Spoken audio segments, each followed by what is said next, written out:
you can develop albinoism. You can, I'm sure. I'm sure, yeah. But no, hang on. So anyway. Where do you think Trendy is then? Well, Trendy is in London, in right? Camden. In Camden Town. Camden is trendy. Rubbish. Yeah, it is. We went to Camden, did a show there. It's like a pit. Yeah, it's not trendy. It's a very up-and-coming area. Up-and-coming. It's full of filth. Yeah, it is full of filth. Yeah, exactly. Particularly full of filth when you were there.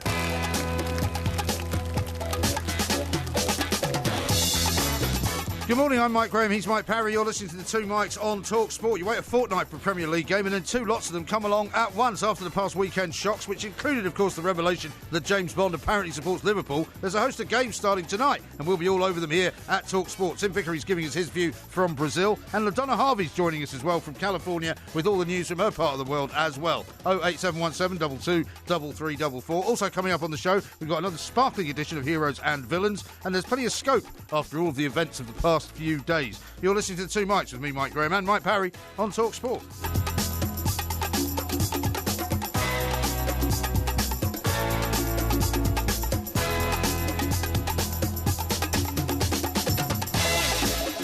This is Talk Sport. We are the Two Mikes, and I'm delighted to say that it's time to say a very, very good morning to Mr. Mike, a Porky Parry. A very good morning to you, Mr. Parry. And a very good morning to you, Mike, as well. Seems like only yesterday that I saw you. Well, it was only yesterday, actually. It was Sunday. So it was. Well, although today, I suppose it's Tuesday. Yeah. I suppose technically it is Tuesday, but you're absolutely right. Busy old weekend, though. The games come thick and fast. Yes. And I think it is a...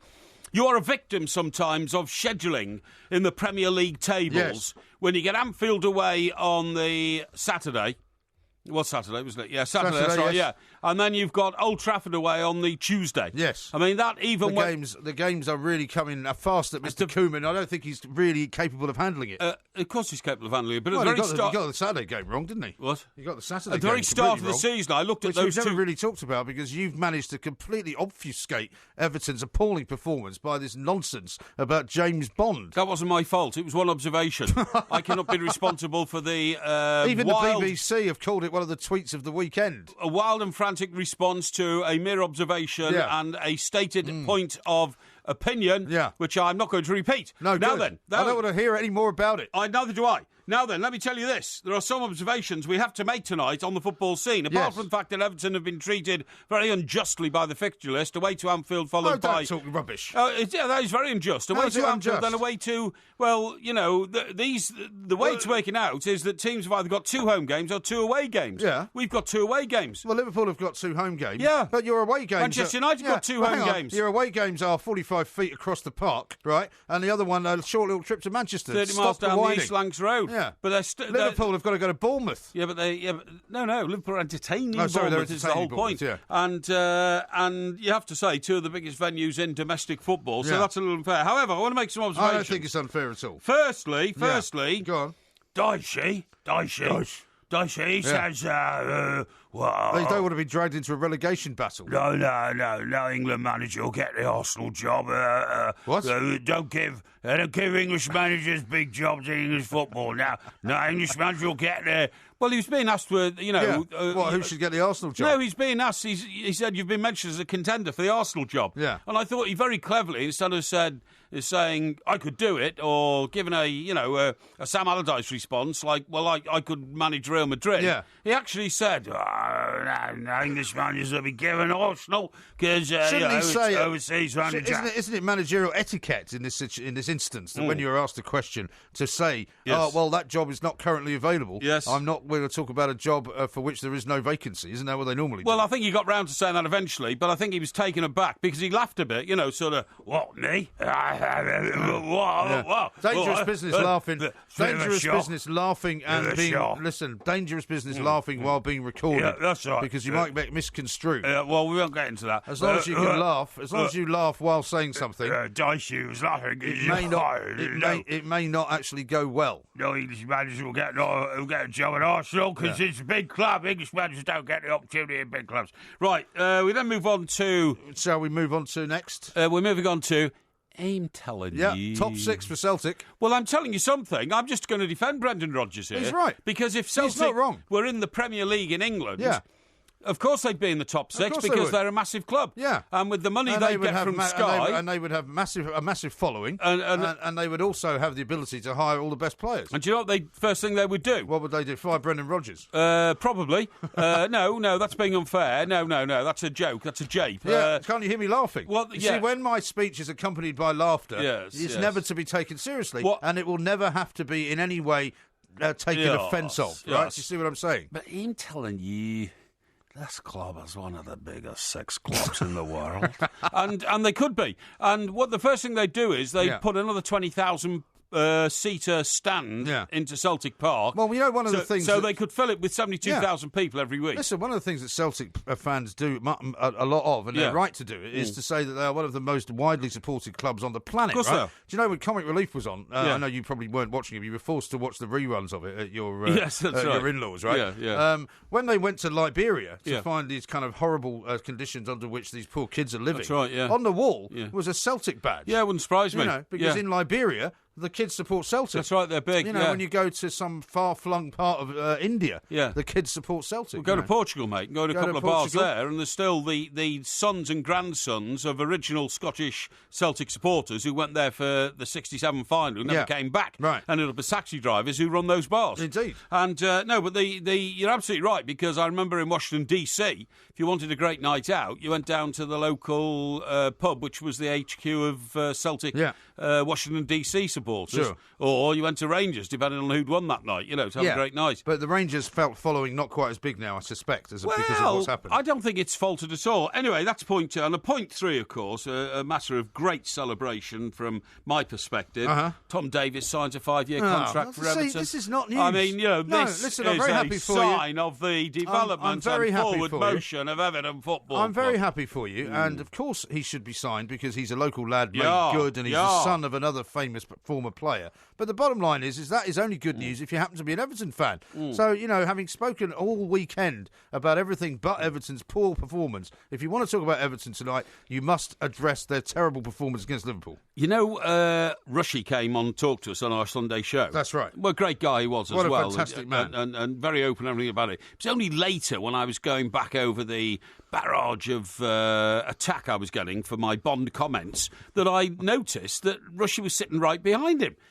Yeah, well, he said he saw him, didn't he? Oh, he said he saw him. He said he met him. They had a picture taken with him. Because you didn't want to ask the question because you were fearful of offending the great Ian Rush. Ian Rush doesn't take offence because he's a guy who just answers with a straight bat. It's absolutely true. And when I said, did you see James Bond there? Yes. He immediately knew what was going on. Yes. And he immediately joined in with the fun and said, he comes there quite regularly. He said, did he not, that he's been on a couple of pre-season tours. Yes.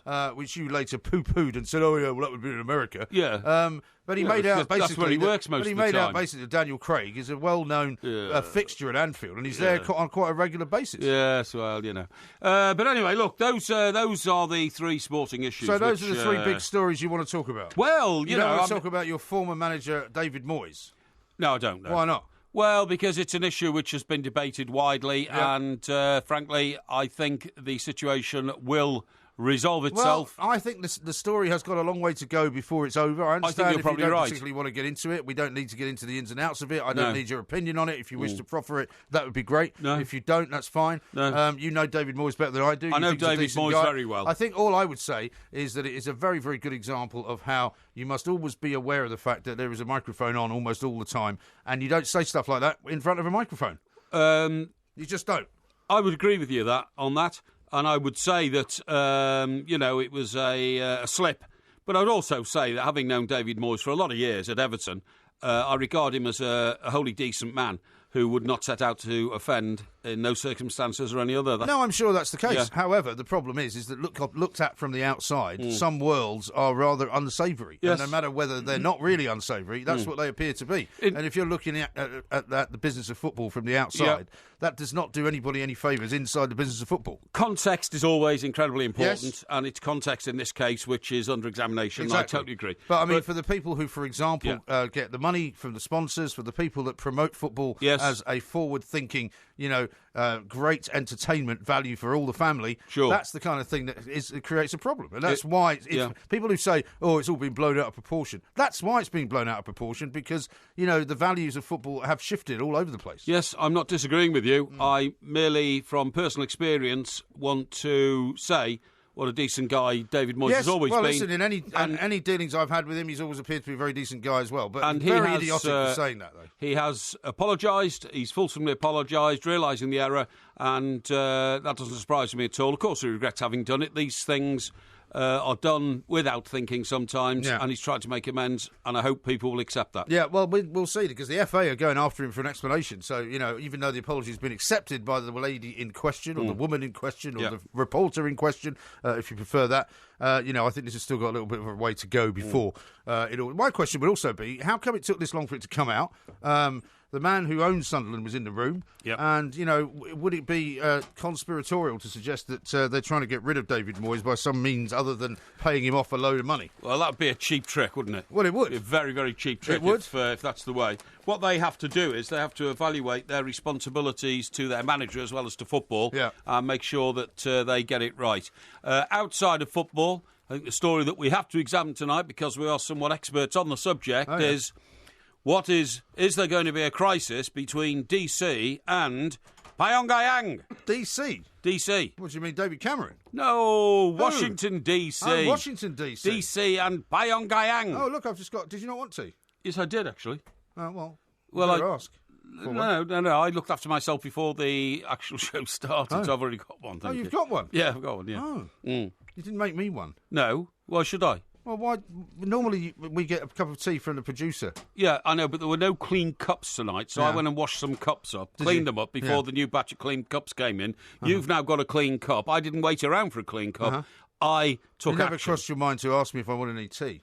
I don't make tea for you. You don't make tea for me? No, that is not part of my remit. You make trouble for me. I don't make trouble for you either. You make trouble for yourself. I'm going to make trouble for you too. Your lifestyle has been one... I'm going to make some trouble for you, boy. One catalogue of trouble, believe me. Really? And talking about David Cameron, by the way. You've seen the time? Yeah, just very quickly. Talking about David Cameron. How the mighty have fallen. Yeah. How about this, somebody told me? You know the old Cotswold set, of which he's a member, of course. Cotswolds? The Oxford set? No. The Cotswold set is Jeremy Clarkson. Yeah, but is it not sort of Oxfordshire rather than the Cotswolds? Abingdon? Yeah, it could be. But they call it the Cotswolds, don't Yeah. But somebody told me today that the last 6 people he's tried to ring up to arrange a game of tennis with have been too busy. Oh, really? Well, that's what happens. That's what happens. I mean, you've been there as well as I have. Yeah. Suddenly you don't have the job you used to have. Yeah. Suddenly the phone doesn't ring very much. It doesn't, no. Anyway, do you fancy a game of tennis, Mr. Cameron? Give us a shout. This is Talk Sport.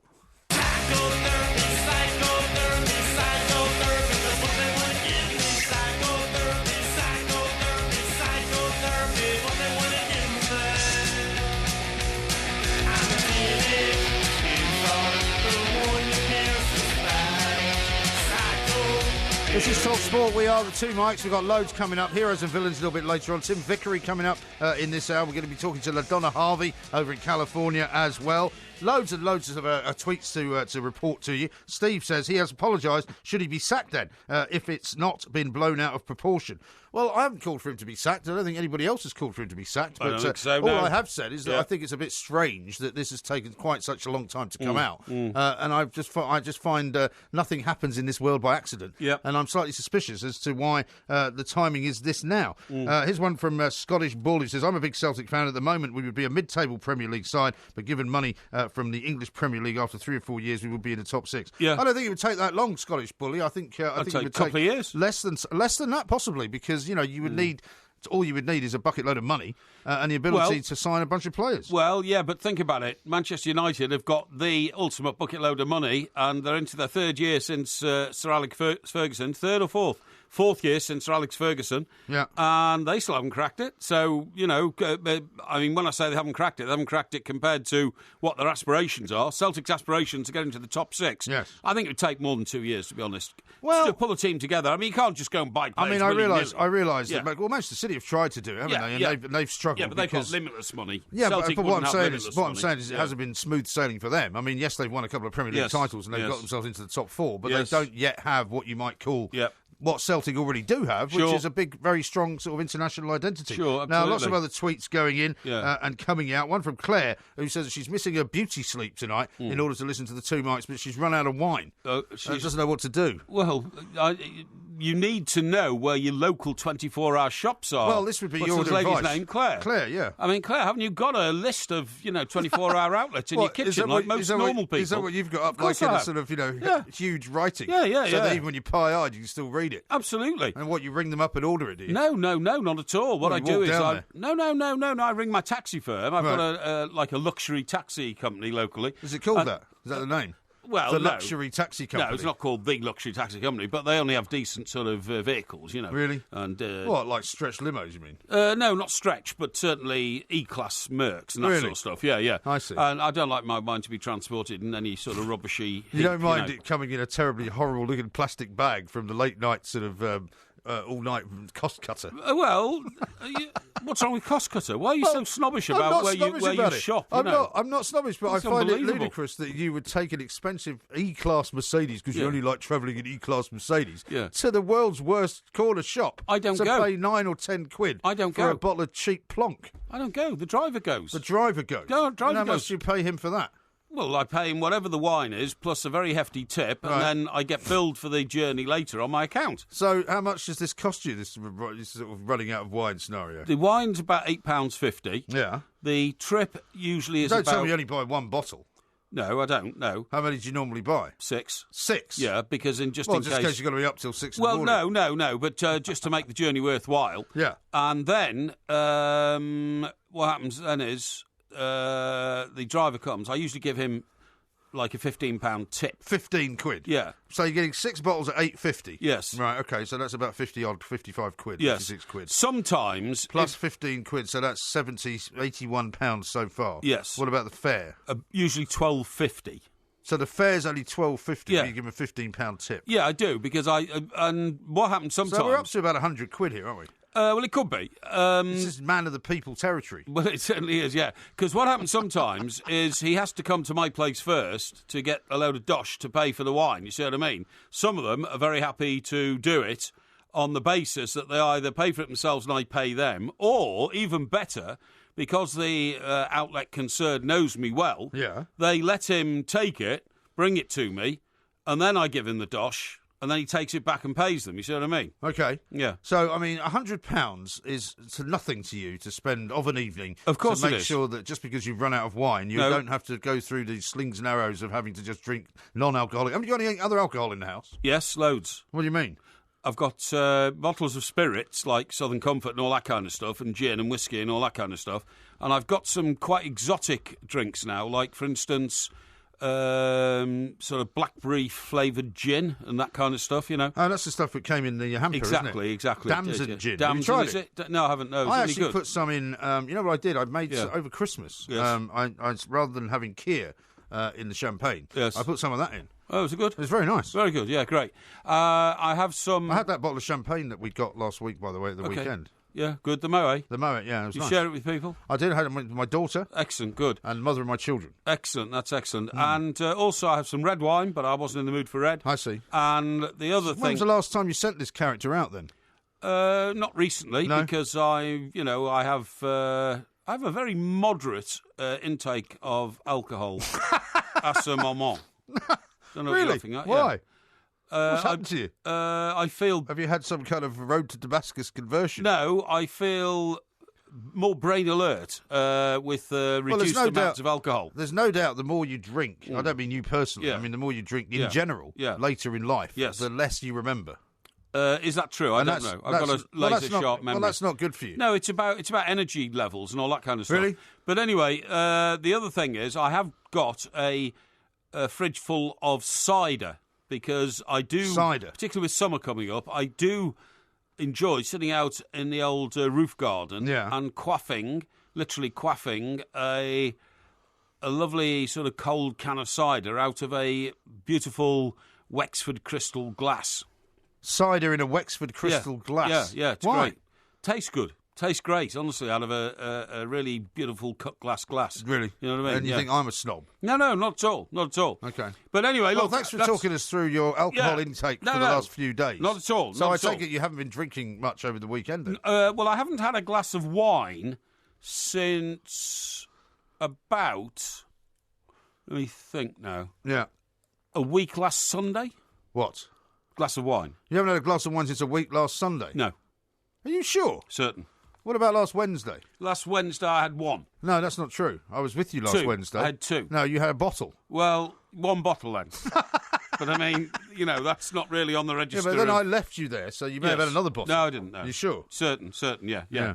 Eric Scott sent a picture out and said, look, you're a dead ringer for Kenny Rogers. I think he's doing you a favour. If you look like that, I think you'd be pretty happy. This is a young Kenny Rogers rather than the old battered Kenny Rogers. That was one of the first records I ever bought, by the way. What? Ooh, Ruby. Oh. Don't take your love to town. Yeah. Yeah, Steve the remember that cabbie one? says, Porky didn't have time to make MG a cuppa. You should sing. Tea for you, none for me. Typical Porky Parry. Yeah, it's true. It's true. Kenny says, come on, Porky, you were shouting about Barkley and Lukaku posted missing at Anfield. In fact, Barkley should have been off. That's true. I don't know if you were hearing the conversation on the sports bar from Dermot Gallagher, who said that, in his view, Barkley should have had a red card. I heard Dermot Gallagher saying all that this morning.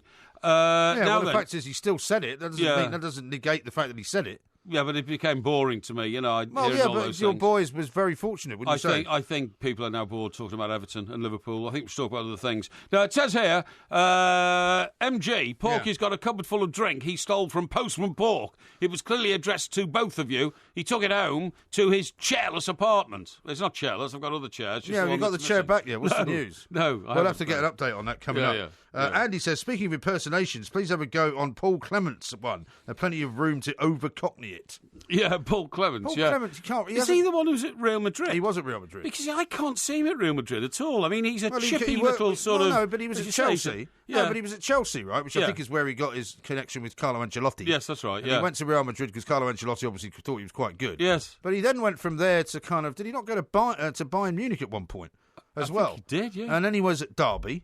Which yeah. didn't work out terribly well. Yeah. And he's now found himself at Swansea. It's an interesting career. He's done very well. But I can't see him at Real Madrid. He's a chippy little sort of Cockney boy, if you see what I mean. I don't mean that in any detrimental way, but he's bouncy. I mean, a guy runs around the pitch for a round of applause from the fans when he's been there for 3 games, and well, I mean, all hail the game thing, is all about characters now, isn't it? And if you've got a bit of a character, then you're going to do well. Yeah. How about this from Dom? He says, how many times does Porky have to say, and all that kind of stuff? It's driving me insane. Is it? I'm sorry about that. It says, Liverpool are a huge club, and despite all their money and resources, still haven't won the Prem. Why would Celtic be any different? Says H in Hull. Well, it's a good question. Okay. And William... Well, time now. And William says, of course, it's a luxury taxi for him. Porky travels in. What other type of taxi would Porky use? A man of his status deserves a luxury taxi. What else? He's not even in it, though. That's the ludicrous thing. What difference does it make how luxurious it is? He's not going in it. It's true. This is Talk Sport.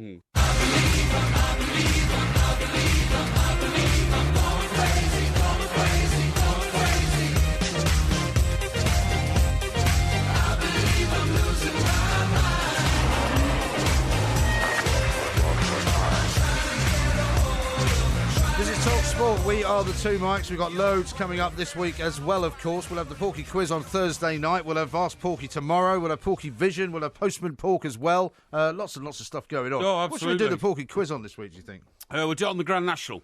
Grand National, yeah, of course. Grand National's coming up on Saturday. Now, I've got a bit of a I have a problem on magic Saturday. betting system on that one, yes. Yes, you've told me about that before, yes. but I'm going to be asking you, and I don't know, you don't maybe have to answer it here and now, but I'm going to be looking for a walk-in scenario to put a bet on, I think. Sorry? What are you talking about? A walk-in. Well, for when I put my bets on the Grand National, Yes. which is one of the few horse racing bets that I do And every you put on single bets year. for your children and all that Yeah, kind I of do all stuff. that. Watch Well, the I race can't together, say that, obviously, that's illegal, Yes, apparently. of course it is, So I yeah. wouldn't be doing that. No. Or for the dog either. No. But, there'll be a few So what are you bets. talking about a walk-in? Well, somewhere I can go and physically go and put the bets on, because I don't Yes. like to do it online or anything like that, Isn't that called, like, a betting shop?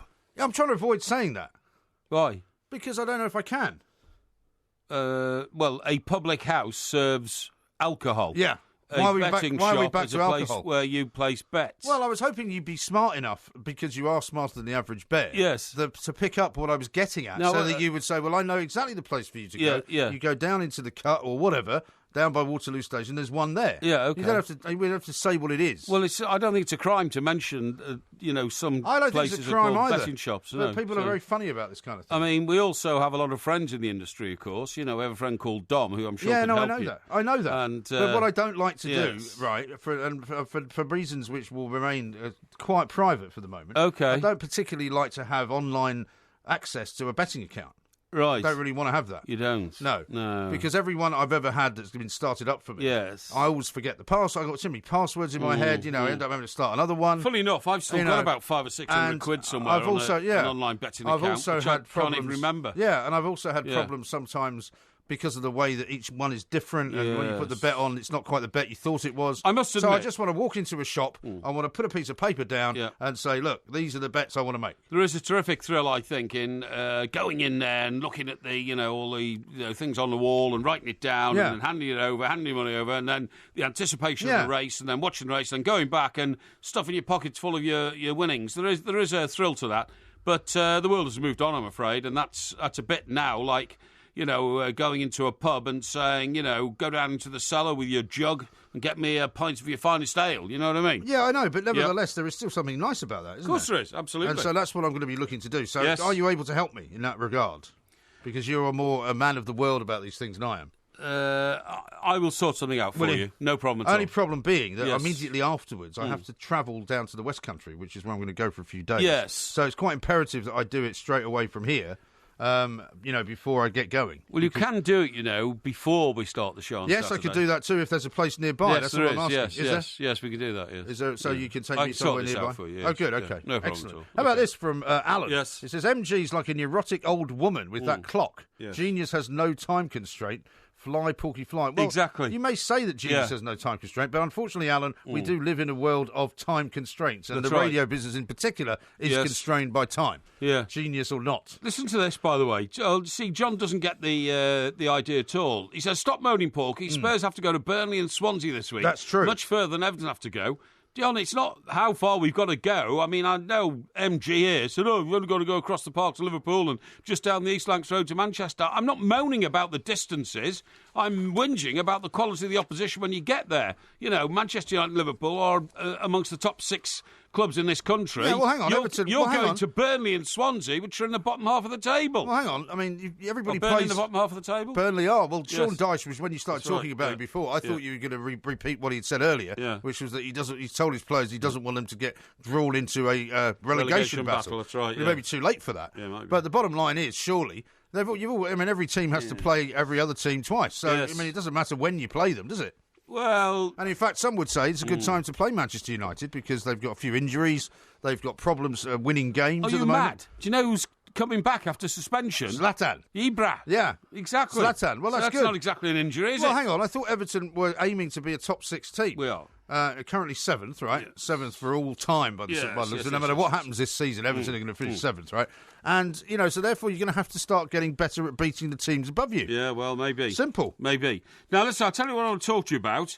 I've got a new book, right? You've got a new book? Yeah, and it's all about... actually, I'll tell you about it in a minute. No, I'll tell you about it now. I've got this new book, and do you know what it's Tell called? me about it in a minute. Yeah, What's it's the called... difference? Go on. Things on Minimalist Living by Fumio Sasaki. Fumio? Fumio Fumio? Fumio Sasaki. Fumio. Fumio. Hey, Fumio. Yeah, do you know that always reminds me of, the name Fumio? It always reminds me of that film where Humphrey Bogart puts a cigarette in his mouth and then says to one of his henchmen, fire me. It's great. Fumio, yeah. Yeah, Fumio Well, me. Yeah. So it's a very sort of clumsy title of a book, this, isn't it? Say it again. It's called Goodbye, Things on Minimalist Living, Fumio Sasaki. Goodbye, Things on Minimalist Living. Now who came up with that? Eh? Well, came up with it's that? a translation from Japanese because it was first written in Japan. What is it in Japanese? Well, I don't know, you idiot. And as you don't speak Japanese, and neither do any of our millions of listeners, Well, I'm not going to translate there are it. people in Japan that listen to this show. Yeah, but they're usually English. Well, it doesn't mean I don't speak Japanese. Well, I don't know what it is. Somebody will tell me. Somebody will email that in. If you're in Japan, please, you're listening to this, please send us what the translation of Goodbye, Things on Minimalist Living is by Fumio Sasaki. It's the best-selling book in Japan. And once again, the Japanese, with their amazing culture and their outlook on life, have come up with another revolutionary, sort of way of living. Right. So, for instance, what you do is... and this follows another very, very popular book called The Life-Changing Magic of Tidying Up.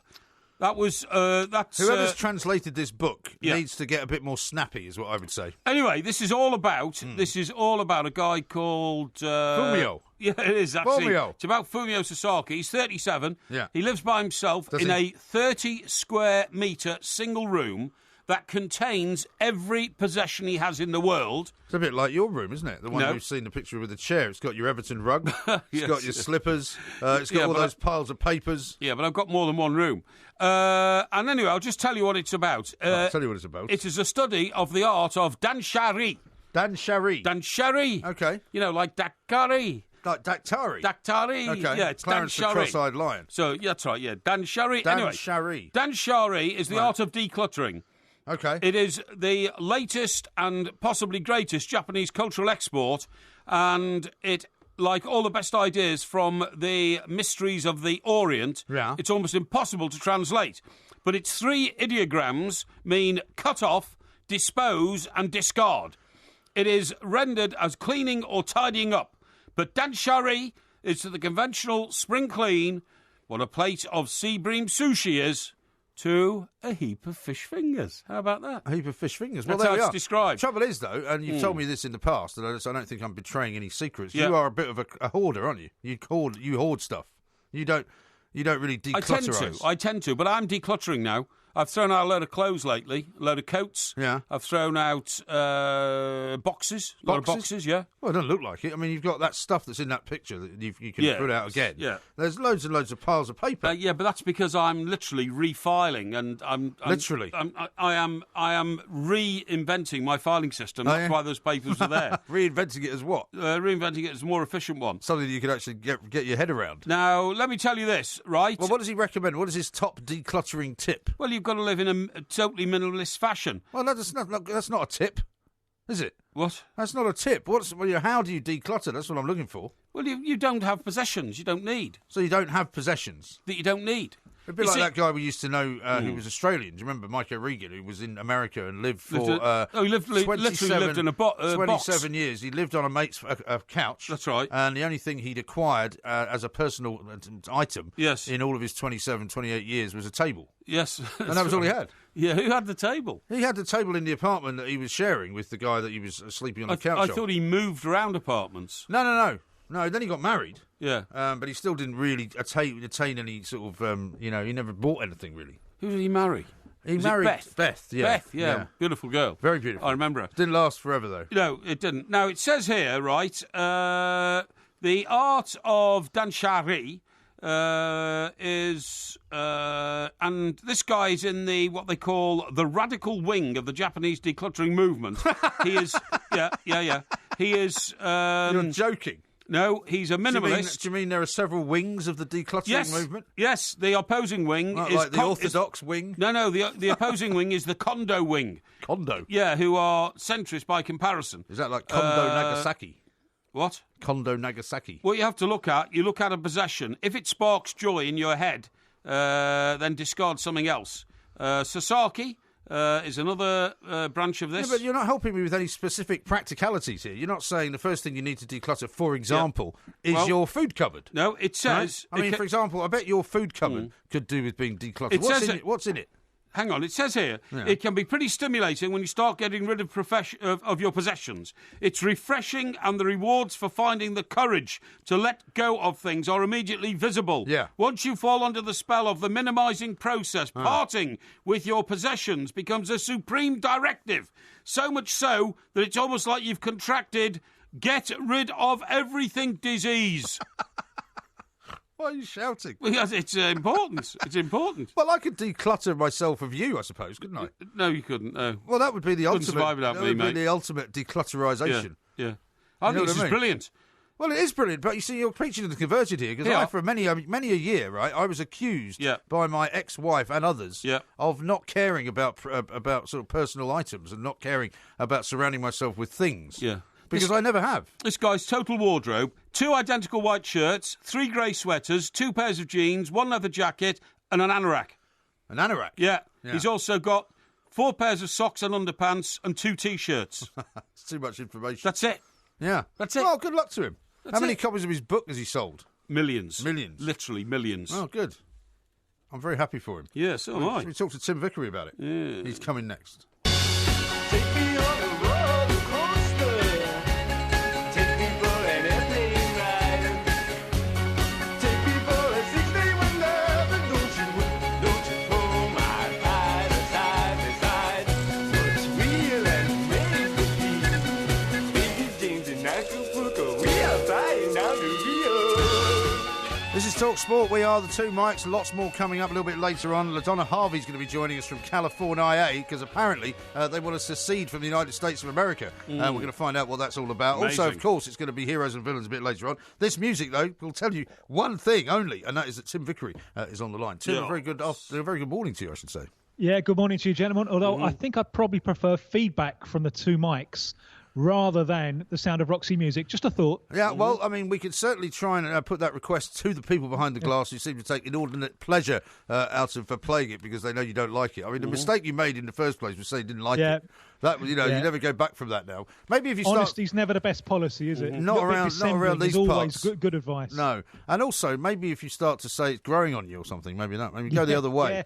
True. Now I don't know whether you've come across this Fumio Sasaki Brooklyn that Porky was talking about, but Max has just tweeted a picture of him sitting in a room surrounded by absolutely nothing. Yes, that's right. Wearing no socks, just a pair of trousers and a shirt. Minimalist. He looks great. Good luck to him. He's thrown out all his furniture, thrown out all his CDs, DVDs, all his reading material. He's detoxed. He's given up alcohol. Yeah.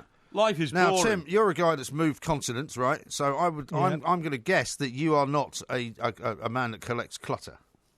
I am. Are you? I do. I find it very, very hard to throw things away. I get an emotional attachment to things. I was wearing today a shirt that I bought. Wait for it. December 1983. Really? It was my Christmas present to myself. Golly. Because it's a beautiful shirt. It was an expensive shirt at the time. It was an Italian shirt, and it's lasted really, really well. 35 years. Yeah. And you still get it on. It's still going very strong. It used to have... No, he said, can you still get it on? Yeah, I mean, have you put any weight on in 35 years, Tim? Not very much. Wow. Not very much. I'm quite close to my fighting weight, which gives me another chance to mention Kendo Nawasaki, who you just mentioned before the break. I was very happy to hear. Yes, I'm not sure that Porky got that reference, but you remember Kendo Nagasaki, the wrestler? Kendo. You don't remember him, do you? Of course I do. Kendo, yeah. Kendo Nagasaki, the guy with the mask and everything? Yeah, of course I do. Mick McManus and all that? Yes. Of course I remember it. Don't you? Well, I was the one that brought it up. Oh, I see, yeah. So why are you and Tim talking about it now? Because he's reminding me that he liked the reference. Oh, okay, that's sorry, great. Tim. Well done. Terribly sorry about this. No problem at all. Let's talk a bit of football. Let's talk some sense here, Tim, Well, let's talk about Lionel Messi, for example. Well, we could talk about Lionel Messi, but first of all, Tim might want to talk about the fact that Spurs now seriously have a chance of catching the league leaders Chelsea, should Chelsea slip up tomorrow night against Manchester City, Tim. Yeah, surely. It can't happen, can it? Surely. How do you know it can't? Well, because we're a team of heroic defeats. I wonder, I'm a long way away, but I wonder in a straw poll of Tottenham fans that you can do with your producer, the great David Levine. What is more feasible? Who did you say? The great David Levine, the doesn't producer. exist, mate. So I've never heard of Very him. harsh. Keith Don't forget Levine he's judging is, the heroes and villains later. Oh, yeah, of course he is. He's a great man, yes. What would we rather have? Do we think it's more feasible to overtake Chelsea in the league or to beat them in the semi-final of the Cup? Well, it's a very good question. I would say the semi-final of the Cup is a much more likely event to win. Yeah, Me yeah, too. So I that's as the well. one. That's the one I'm sticking with. If we're going to have some silverware this year, I think the cup is more likely than the league. I think that's defeatist talk. I really do. I'm surprised at you. I really am surprised at you. I've got nearly 52 years of experience of this. Yeah, you but know. if I And was all of in me your nearly position, 52 years, we've never won the league once. I'd be so excitedly optimistic about what could happen. I'd probably lose all sense and sensibility. But anyway, this 4-game ban for Lionel Messi, what's going on there? I really don't know. It's so hard to understand. And what it has done, it's knocked a few conspiracy theories dead, only to open the door to new ones. This happened in the game where Argentina beat Chile 1-0. Messi scored the goal from a very dubious penalty. And then everyone was saying, look, this is FIFA making sure that Argentina qualify. Look at this, winning 1-0 from a dubious penalty. Now, you have to bury that conspiracy theory, because then Messi gets a 4-game ban for swearing at the linesman. Now, he hasn't touched or manhandled the linesman in any way. On his defences, he wasn't even swearing at the linesman. He was just swearing in general. But I have to tell you, if in Argentina you banned everyone who used this expression against the matchday officials, there wouldn't be anyone left to select.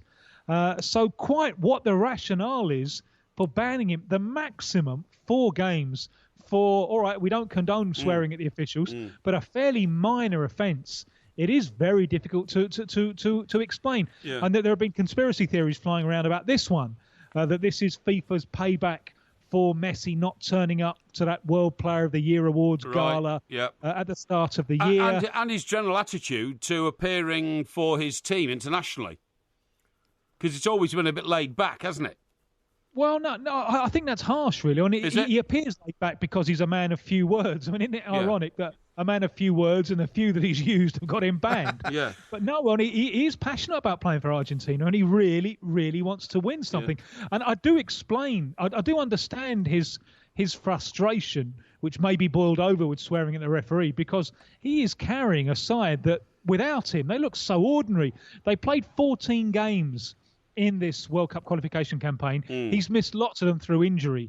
The 6 that he's played, Argentina have won 5. The 8 that he's missed, Argentina have won 1. Right. So that shows you how much is dependent on him. I think you could have the patience of Job, but still get frustrated playing in this team. And it looks like that frustration has boiled over. And is there any likelihood of the 4 games becoming less than 4? Because obviously the big problem for Argentina is that pretty much takes care of the World Cup qualifying, doesn't it? And yeah, he won't be able to play in all but the last one, I think. Exactly, yeah. I think there's every chance of getting, on appeal, getting it down to 2 games. He's already missed 1. The problem there is the 3rd and 4th games that are banned are at home against Peru and Venezuela. And Argentina would hope that they could beat those opponents at home without him. The second game, the next one, is absolutely crunch away to Uruguay. And that's the game, the end of August, they really, really want him back for. But even on appeal, it's very hard to see it getting reduced to anything less than 2 games. So I fear that the appeal may be successful, but might not be particularly relevant. Yeah. And talking about international coaches, Tim, whilst we're on that subject, is there a raft of sackings about to take place across South America, Argentina, Ecuador?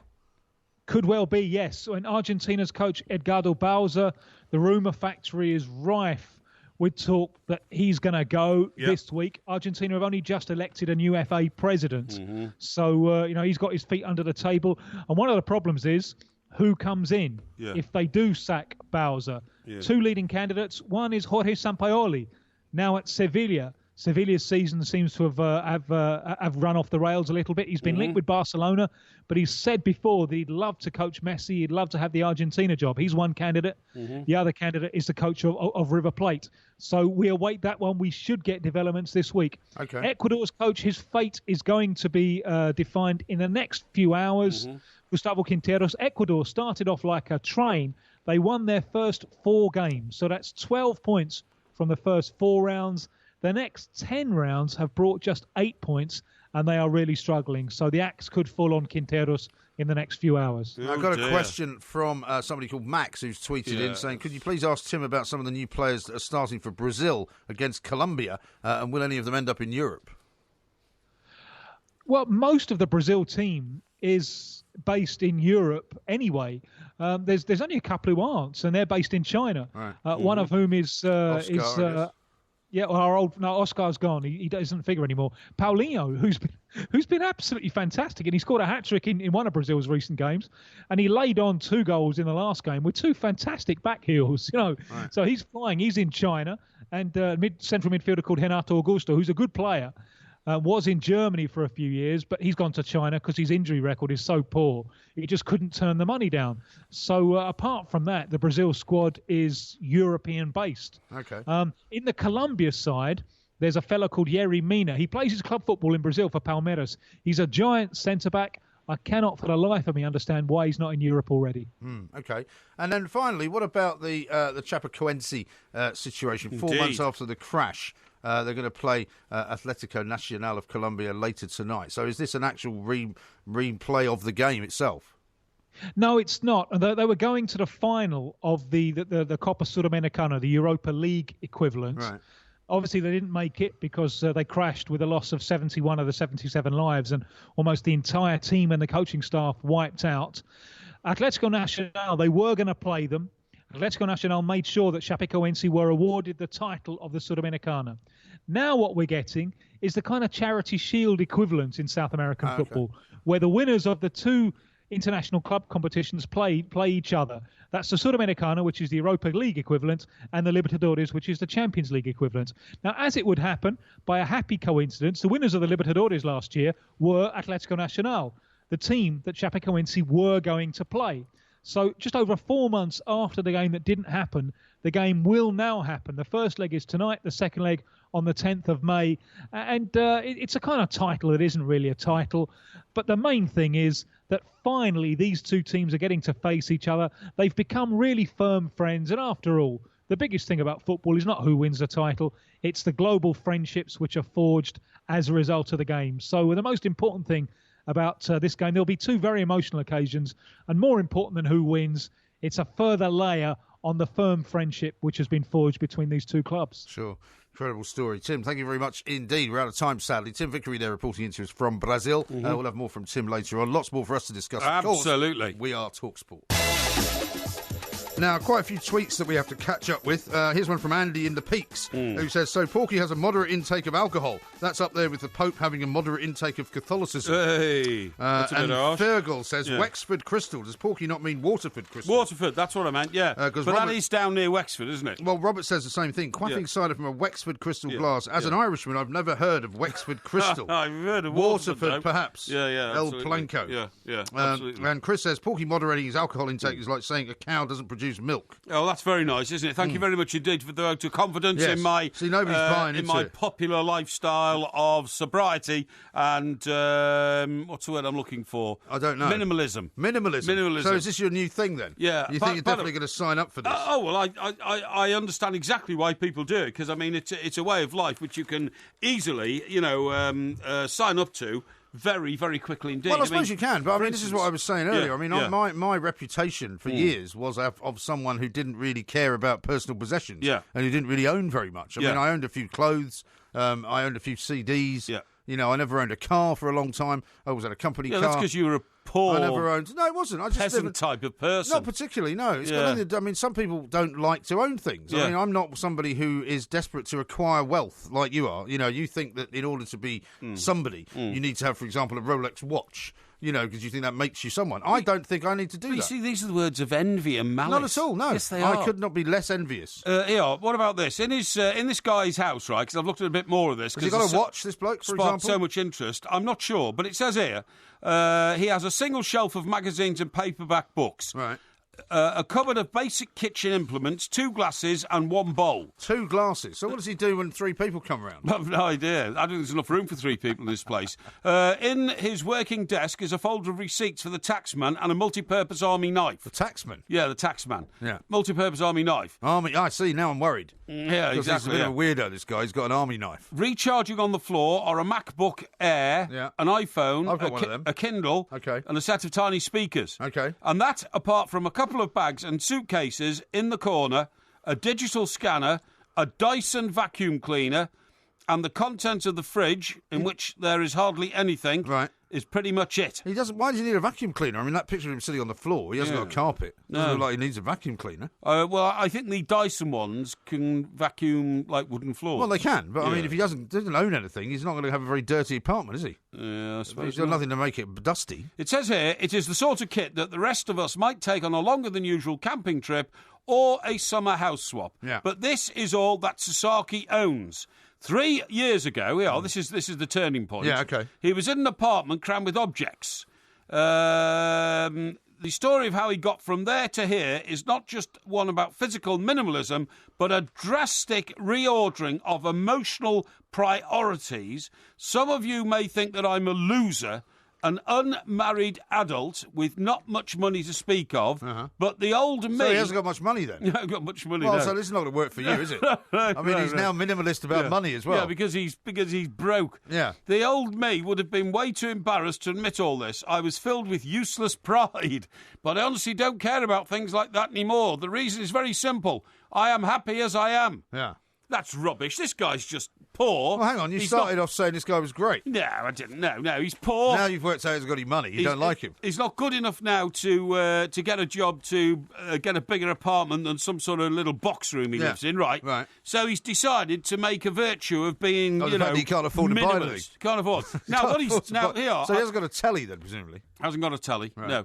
Now he does his laptop stuff. Hasn't got a telly. So I can predict this now. In 1 year's time, we will go back and visit this guy, and he'll be living in an 8-room apartment in the middle of Tokyo because he's going to make millions from this book. Well, I think you said he already had sold millions of copies of the book. Well, I don't think the money's actually filtered back to him yet. Right, you know what I mean? Yeah. But when it does, he'll become a capitalist hero like me.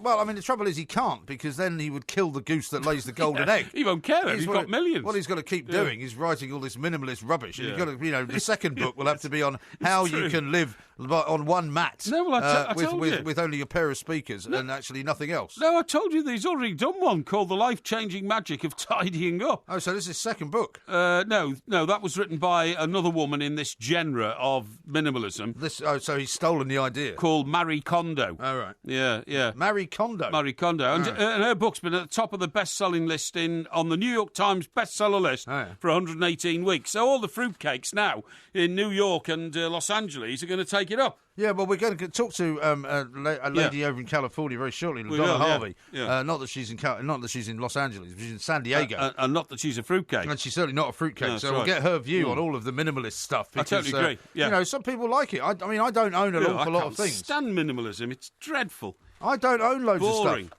I mean, what would you say you would start to declutterize yourself from? I mean, you've got programs you've said you've kept. I have, yeah. You said you've got all sorts of knickknacks that you've got from various things like, lanyards from, World Cups and all that. But you you keep see, everything, basically. you've got to I mean, you don't understand- throw anything out. No, I don't actually. If I can't help it, but my home, which I've now been in, my main one, I've been in. Would you categorise that as the one in Stockbroker Belt, Surrey? Of course. I've been there now for about 15 years, okay? Right. And I have to say, I thought you were getting rid of it.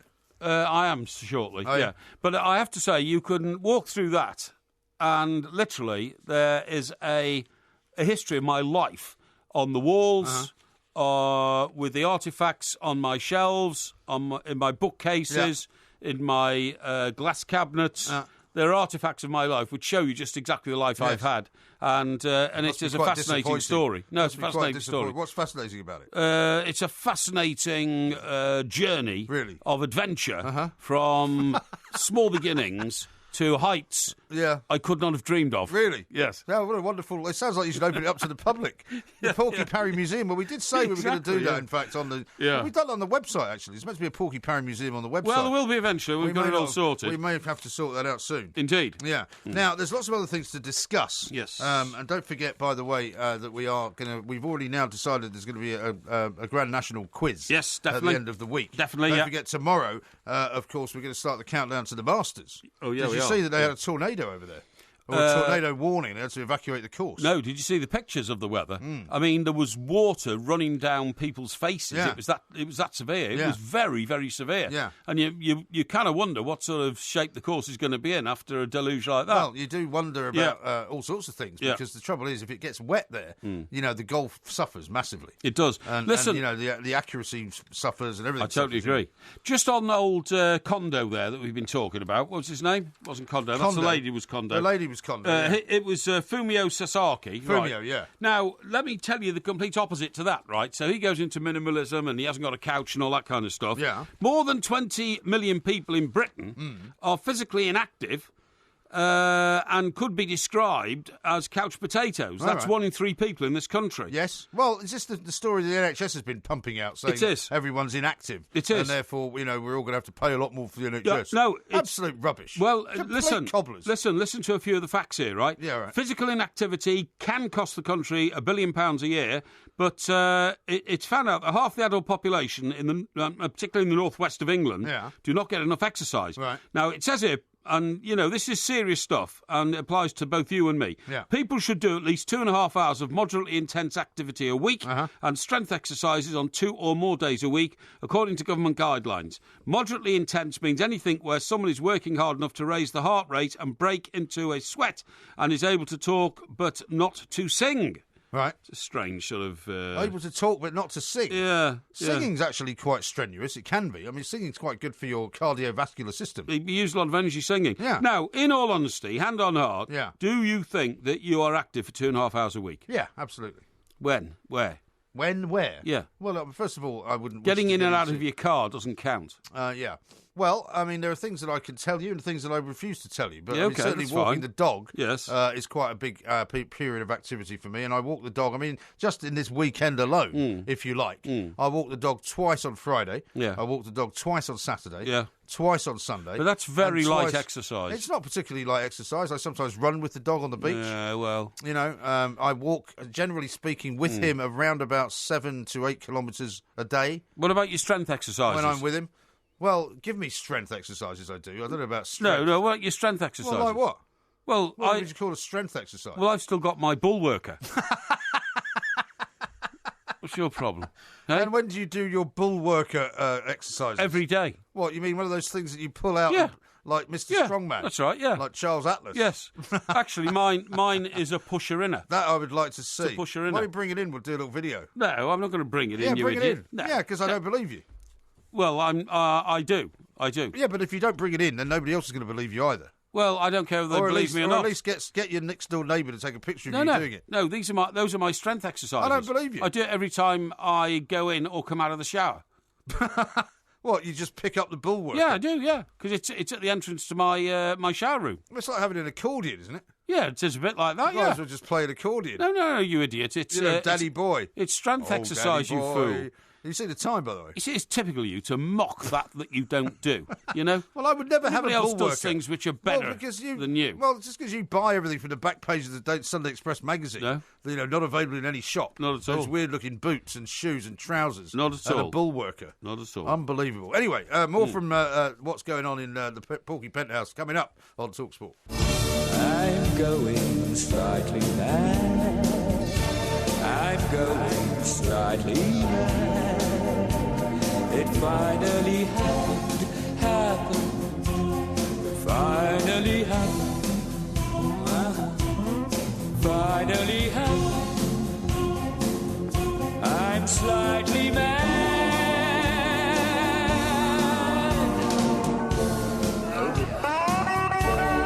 This is TalkSport. Sport, we are the two mics. LaDonna Harvey's coming up in a little while to talk about what Porky has always referred to, according to William anyway on the tweets, as the mad people of California.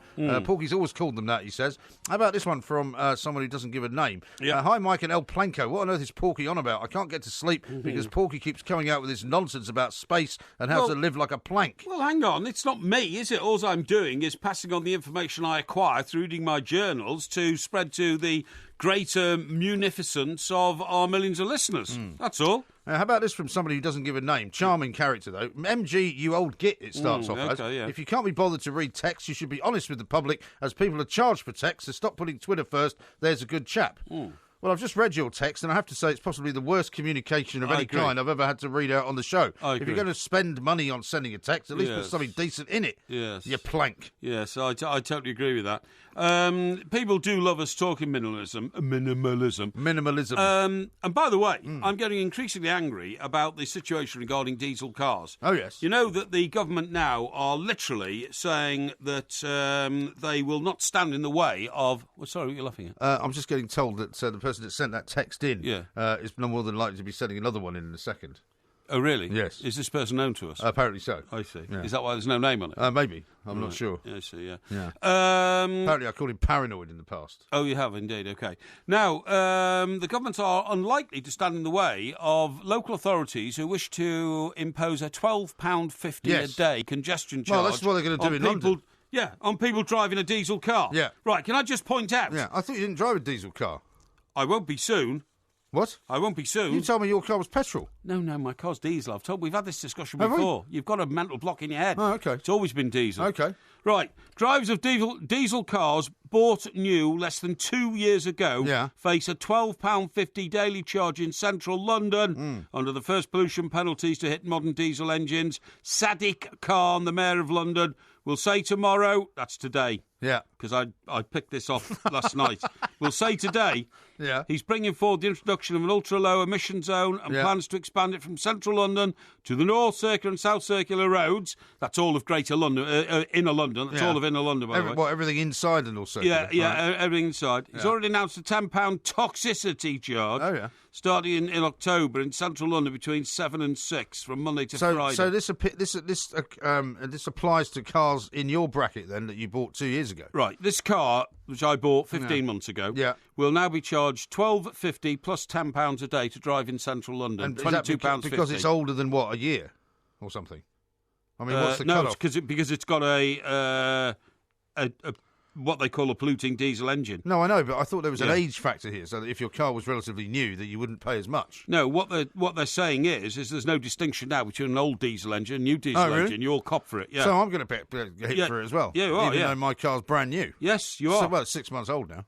Yes, you are. Yes. That's ridiculous, isn't it? The government is also preparing to announce plans to target diesel vehicles in dozens of other cities. I keep telling you out there, I'm sorry that we sound a bit London-centric sometimes, but what happens in the capital, you will eventually have blighting your town. The cycle superhighways, the diesel emission taxes, it's all going to get you in the end. I think the next car for us both should be one of those electric cars. I think that's the way to go. A Tesla. No, mine's going to be petrol. A Tesla?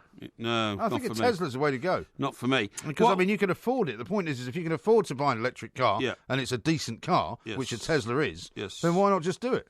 What annoys me enormously is that I remember the budget in which Gordon Brown, the great clunking fist, the Iron Chancellor, said, and there will be a reduction of 2p a litre on diesel fuel. I mean, you can only conclude... encourage the cleaner and better motoring and getting more miles to the gallon. I mean, to be honest... just knowing the difference in the smell and the kind of general nastiness of diesel compared to petrol, you'd have to be a bit of a maniac to think that it was cleaner. Yeah, exactly. I mean, where did they get this idea from? Not only that, but I mean, for years... It stinks to high heaven. Not only that, but I know for years, because for years I worked in a petrol station. And by the way, I've had several communications from people saying, just imagine how bright I would be if I hadn't spent 5 years in my teens we did talk about with this the my other head day. bowed over a petrol tank and petrol fumes going up my nostril into my brain. Well, I mean, Just I think was how the much one. pr- I I was could the one be a that told. I genius. was the one that told you about that study, which has proven that people who were around in the days of unleaded, or rather leaded petrol, have actually got early onset dementia. They're not as intelligent. Yeah, well, fortunately I missed that one. But you're absolutely right about diesel. In those days, right, whenever you spilt diesel on the forecourt, you crunched over it like it was grit. Yeah. It was that rough, Yeah. I mean, it's much purer now. But you literally, if you got it on your but hands... it's horrible or anything- stuff, It is horrible stuff. Yeah. And how anybody could ever thought it was cleaner, I don't know. But Gordon Brown literally said, you'll get more miles to the gallon and you will not need to spend as much on fuel. And it was meant to be cheaper. Therefore, 2p reduction a litre in diesel. Now, we're being told, you disgusting people driving around in your diesel cars. Yeah. It's not right, we're not having it, and we're going to whack you with £22.50 a day. Well, It's an outrage. You couldn't even get diesel cars in great supply back in sort of early 90s. You're absolutely right. You Yeah. couldn't. You couldn't. Mostly diesels were engines for commercial vehicles like lorries and vans. And if you wanted to get what you would call Yeah. sort of a nice, slick-looking car, Yeah. they didn't make them in diesel version. And if they did, initially, you had to pay an awful lot more for the car. Yeah. But, the great clunking first of the Chancellor said, 2 pence reduction a litre in diesel. Get yourselves a diesel car That's and it. go further, laddie. No. More miles to the gallon. John says this, Velcro shoes, Pierre Cardin shirts, does Porky live his life out of 80s Sunday newspaper supplements, and a bull worker as well? No, I've had the Bullworker. My Bullworker I've had for about 30 years. 30 years? Yeah, Does yeah. it not go running out of No, stretch? No, it doesn't. No, it's brilliant. Really? And Brilliant. as I say, How you much don't, you pay you for don't it? stretch it, you push it in. I remember how much I paid for it. I paid £12.50 for it. Really? Mm. You push it in? You push it in. Yeah. You Well, don't why pull are it you out. pulling out? Oh, no, hang on. Wait a minute. Let me You think. pull it out first. Oh, no. You can push it in. Yeah. But then if you turn it sideways, it's got straps and you can pull it out. You sure it's not an accordion? No, you idiot. So I do both. Mama's got a squeeze box, Daddy doesn't sleep That's at not night. a song you can sing on a family show. Well, it's a Who song. It's a Who song, yeah, but do you know what a squeeze box is? I don't want to go into All that. right, well then, how about this from Helen? Can you please say happy birthday to my husband Dave? His birthday's the 4th of April. He listens to your podcast every night, and we live in Perth, Western Australia. Perth. Oh, Perth. Perth. Western Australia. Been there. It's a brilliant city. Thanks, guys. It's the most, it's the can most... you wish Dave a happy birthday? Right, Dave, very happy birthday. Is that on the podcast? They're not listening live then? No, he listens to the podcast every night. Oh, okay, that's excellent. Well, Dave, have a very happy birthday, my friend, and get yourself down to Fremantle, man. Fremantle. Say hello to the doctor for me. Yeah, the doctor in Fremantle's Yeah. probably still waiting for you to turn up for the second session. The examination. The doctor, of course, being a win, not a man or a woman. Exactly Yes, right. exactly. How about this one from Anthony? Diesel stinks as badly as Lukaku played on Saturday. That's very Which cruel. is very personal, isn't Very it? harsh. How about this from Andy? He says, if a journey of your life is multiple uneaten slices of Domino's finest in the freezer and a skip of empty bottles.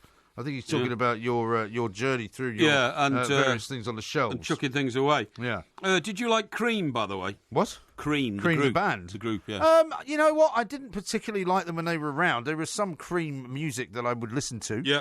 And I liked the individuals in the band. Yeah. But I mean, it's not something... I don't listen to a lot of Cream, I have to say. I think they only made one LP, didn't they? Called no, Fresh Cream or something. No, I think they probably made quite a few. But I Anyway. mean, they did quite a few live performances as well. The point to my story is, the Yeah. reason I ask you is that I came across the fact that, and I think this is a terrible mistake, but the group is being reinvented Oh, yeah. with the grandchildren of the original. Oh. Yeah. Don't yeah. bother. So Don't even bother. here you go. Kofi Baker Yeah. is the son of Ginger Baker. Ginger Baker, yeah. And Malcolm Bruce Yeah. is the son of the Of late Jack Bruce. bassist Jack Bruce. Yeah. But they're getting together with Will Johns, the nephew of the former Cream guitarist Eric Clapton. The nephew. Yeah, nephew. It's getting a bit far removed, isn't Yeah, it is. Who played bass and sang with Deep Purple. And the guitarist Robin Ford, Yeah. whoever he is, will share the stage with him in a series of concerts in Australia and New Zealand in May and June. But How would you sell that group? What would you say? I mean, it's Would not you put Cream, up the is it? pictures of the original Cream and Well, say, do you know in a lot of the places... these people are all related? Well, do you know in a lot of the places where we played last year, where we did shows, there were some of those venues which were, very pleased to say, by the way, the Stranglers are playing at the Liverpool Academy, the O2 Academy. Oh, are they? Where we played? Where we played, where we sold out. Yeah. And what I was going to say was, a lot of those venues now, because a lot of people can't afford to go and see the real band. Yes. Like, I mean, you want to go see U2 now, it's 200 quid. You want to go see Yes. Coldplay, it's a lot of money. Whereas now, there's We all don't these... charge that much. We don't. No, No. 25 quid usually. Yeah, that's right, yeah. Sometimes less. But even the point is that, they go to see these tribute bands. And I would call them a Cream tribute band. That's what I'd say. Yeah, I would, yeah. I said, Yeah, I would, and yeah. with the added bonus of the fact that they're actually related to them. That's right. But they're no more than a Cream tribute band, are they? And what they should do is, in between tracks, they should tell funny stories about, when my... The night I came home and found my dad lying in the back of an ambulance. Yeah, that's right. Yeah. No, I don't think so. My uncle Eric Clapton. I came home one night and I found him in Flagratio with George Harrison's wife, and all this kind of And stuff. they were writing a lovely song together. Lovely song. Yeah. Something in the. Oh no, that was George Harrison, wasn't it? Yeah. Wonderful Tonight, I think it was, wasn't it? Wonderful. He had a needle sticking out of his arm. Anyway, we probably shouldn't go there. This is Talk Sport. You could travel the world, but nothing comes close to the Golden Coast. Once you party with us, you'll be falling in love. California girls were unforgettable. Daisy Dukes, bikinis on top, sun-kissed skin. This is Talk Sport. We are the two mics, and of course, the only other place that we'd rather be, rather than here right now, is in San Diego with somebody called LaDonna Harvey drinking margaritas at a sort of waterside inn of some description. What do you say? What do I say? Yeah. I say that sounds brilliant. Yeah. Well, luckily, any all possibility of getting a flavour of that? We haven't got the waterside. We Yeah. haven't got the margaritas, but we Yeah. have got LaDonna Harvey. LaDonna, a very good afternoon, morning to you, I should say. Yes, and a very good morning to you, too. Thank you very much now indeed. It seems like just the other day that you and I were discussing Brexit on your radio station over in San Diego. So now, apparently, having heard all of that, the Californians decided to get their own kind of version of Brexit going. Yeah, well, we have two very distinct factions in the state of California, the stupid and the rest of us. And The stupid and the colossally stupid. Yeah, yeah, that's right. Yeah. I think you might actually be right about that. Yeah, I mean, what's going on? What do they want? I think they want to divide the state of California into a Republican state and a Democratic state because the Democrats keep taxing us out of our homes, and the Republicans are completely powerless, and everybody hates to be powerless. Well, I tell you what, LaDonna, if it does come to a break, and if California breaks up into two states, if you're not there already, and I think you probably are, you need to get into West California, because West California will contain Silicon Valley, Los Angeles, Orange County, every wealthy suburb in the whole of the state, and East California can have the rest. Right. They might leave Orange County to the rest. I see. Or everything Orange County south, because we're all military down in San Diego, and they don't really like us. Oh, I see. Oh, okay. So, really, we're talking But about... aren't you in a good position to stop all the Mexicans coming in as well? Yes. Well, we're getting a wall any minute now, so I don't know why we're worried. The point is, a lot of this is fueled, you see, by what's going on over here. Now, you've heard of the man, Mr. Farage, Nigel Farage. He's a big friend of your new president, President Trump. And apparently he's been consulted by people in California who say, you managed to break away in Europe. Can you do the job for us? Yeah, okay. Yeah, No, seriously. it's never going to happen. Yeah, well... No, I mean, Nigel Farage now goes around the world, basically claiming to be Donald Trump's closest mate. Yes. And just getting as drunk as he always did before, doesn't he? Well, isn't that really what we all aspire to? Well, indeed Yeah. it does. I mean, I think he's made a great. I mean, I was talking to my daughter the other day, who was down in Westminster doing some stuff on Brexit Day, and he was hanging around on that bit outside Westminster where they get interviewed, and he was there for a few minutes, and he was getting so much abuse from the public that he decided to go down the pub instead. And he said to all the people with the TV crews, he said, "Look, if you want to interview me, I'll be down the pub," and that was where he went for the rest of the day. Yeah. Very sensible. I think so too. Yeah, California at the moment, LaDonna, is said to be the world's 6th largest economy, and that's why people think it's time to break it up. And the people who are proposing this have pointed out that actually, just in case you've forgotten, Virginia used to be one state, and so did North and South Dakota. So it has been done before. It can be done again. All you need are 358,000 wackos to put their name down on a petition. Which means all we really have to do is walk into L.A. somewhere and go, hey, man, sign this. Yeah, man. It's just like your opinion, man. That'd be great, wouldn't it? So, I mean, this is not, obviously, presumably this would cost an absolute fortune to do as well, right? I mean, we've just discovered that we're going to get new passports, right? We're going to go back to the blue passport of old as opposed to the purple passport of the European Union, which is going to cost some colossal amount of money. And everyone's going, yeah, this will be great because now we'll have our own passports back. But somebody else has worked out that actually the money they're spending on the passports could have been spent far better on improving the healthcare system. Imagine that. And one interesting thing to note of all of this talk of Cal exit, which is so funky, it's just, it doesn't roll off the tongue like it does it? No. Is that the people who are behind it are the ones with all the money. They want the poor to go away. They do, and yeah. They would like the farmers to go away. Of course, they keep control of all the water. Of course. So is Tom Selleck involved? Is Tom Selleck involved in this? Because he likes to take everybody's water, doesn't he? Well, he does like to buy it and then truck it to his house to water his lawn, which we're technically not really allowed to have anymore here in California. Right. As I sit here looking at all of the weeds that I need to pull. Right. Quite. It's bonkers, isn't it? Absolutely ridiculous. And how are they going to fund the poor people living in parts of California where there's no tax base then? That's not their problem anymore because then it's another state. Yes. But I imagine that they will slough off about half of the debt onto the poor and go, well, no, this is half yours. You get to pay this. Right. Yeah. No, it's absolutely true. Nevertheless, these people are serious and they say that they will hold a statewide referendum on the day of the US midterm elections in 2018.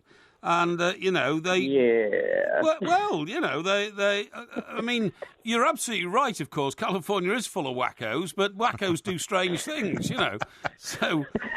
Yes, they do. Yeah. Completely unpredictable we are. I mean, you may be laughing now, LaDonna, but, when people told us we were going to have a referendum to get out of the European Union, everybody fell about laughing here as well. And now look what's happened. Yeah. Well, and I laughed really hard over Donald Trump being elected. Yeah. I thought, there's no way this guy's going to get elected, and here I sit. Right.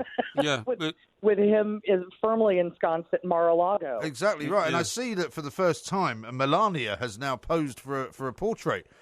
So they've now issued a sort of an official photograph of Melania Trump as the First Lady, which I'm told is very fetching. It is very fetching, as is she. The thing is, I don't think she really wants to be First Lady. I think she'd like to sit in her tower in New York and raise her kid and spend her money. I'm not even sure she wants to be Mrs. Trump, to be honest. It's amazing, isn't it? And she treated all with such disdain. But then again, you see, she could have an influence on the future of America because... If, for instance, LaDonna, this came to be, and they split California into two, you would then have the situation, Still wouldn't going you? on about it. No, you would, seriously. Just imagine Texas. Most of Texas, the Panhandle and all that, is just dirt poor. So what would happen there is places like Fort Worth, Dallas, Houston, and one Austin. or two, Austin, would just say, right, we'll just put a circle round us, and we'll be South Texas. Right. And take all the wealth away, and then everybody else, can whistle. Right, and that's exactly what these guys are planning. It's all from Silicon Valley, and they're tired of spending their money, and I'm air quoting here, their money on the poor. They like wealth, they like ocean, they like Malibu.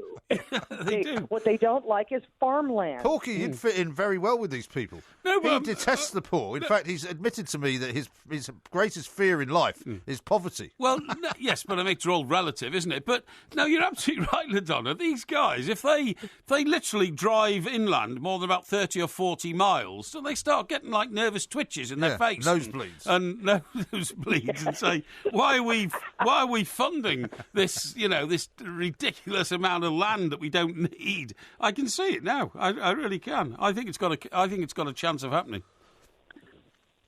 You know what? As scary as it sounds, I think it's possible. Yeah. I'm hoping that sanity reigns, but I somehow doubt in this current political climate that it will. Well, I bet you any money there will be people, and I count my sister among them, who live in the sort of what they call the liberal northeast of the country in New England, who'd like to secede from the entire nation who have voted for Donald Trump as president.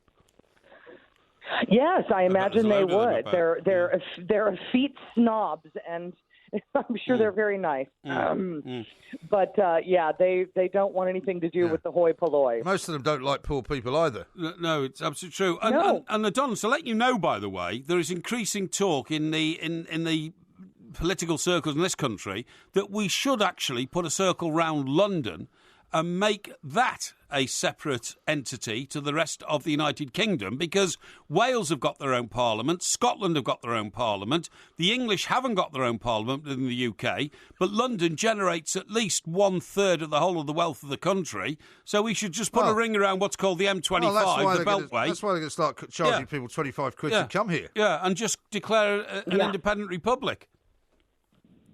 Well, again, it's that disdain for everything that is not so fabulous that all city folk tend to feel. That's right. I totally agree with you. It's unbelievable. Now, one happy event we can report on, that is it not opening day of the baseball season today? It is indeed, and our Padres stink. Well, at least you've still got a baseball team. I mean, the football team left town, didn't they? Yes, they did. Although they started their practice today down the street from where I work because they haven't figured out where to practice in L.A. yet. They're still trying to find the place on a map. How sweet. Anyway, listen, LaDonna, perfectly beautiful to speak to you once more. And keep up the communications with us, because if the place does split, Porky may want to go and join the rich people there and live there, because he would love to live in a place where there wasn't anyone poor. You see, he taints me terribly, but he's got a point. And I'll go live in Sunderland. Yeah, that's absolutely. Well, they might need a new football manager soon, but that's another story altogether. LaDonna, thank you very much indeed. LaDonna Harvey there from KOGO Radio in San Diego. Have you seen this tweet, by the way, from Maxwell, who says, new to Tesco, Chinese wine. Says, I've never seen it before, and I haven't tried it yet. It's £8 a bottle. Yeah. Look, it's called Moser Chinese Sauvignon. Wow, never seen that before in my life. Cabernet Sauvignon. Does it have any Chinese writing on the label? I don't think so. It says it's from Chateau Shangyu in China. Moser 15 is velvety smooth with blackcurrant, sweet herb and soft spice flavours, perfect with spicy food. Why shouldn't it be good? Well, I mean, there's no reason why not, I suppose. I mean, they don't have the expertise, perhaps, that goes as long as the French and the Australians. What amazes me is that India doesn't produce wine because they've got perfect weather conditions, haven't they? Well, I'm not sure if they have, actually. Of course they have. A bit arid there, isn't it? No. There's parts of India where it's perfect for, you think? for wine. Oh, absolutely, no doubt about it. Maybe they just haven't been able to manufacture the grapes properly or something. Well, I mean, Australia's very arid in places, but that produces fantastic wine. True. So there's no reason, and South Africa. Yeah. So there's no reason why India can't do it. Well, China now is doing it. We might have to get a bottle of that and try and check it out. This is Talk good Sport. idea.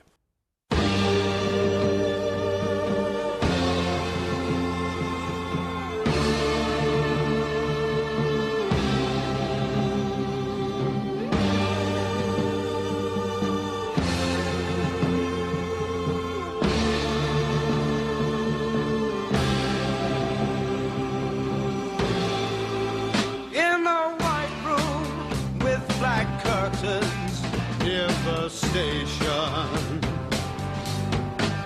black roof country, no gold pavements, tired starlings.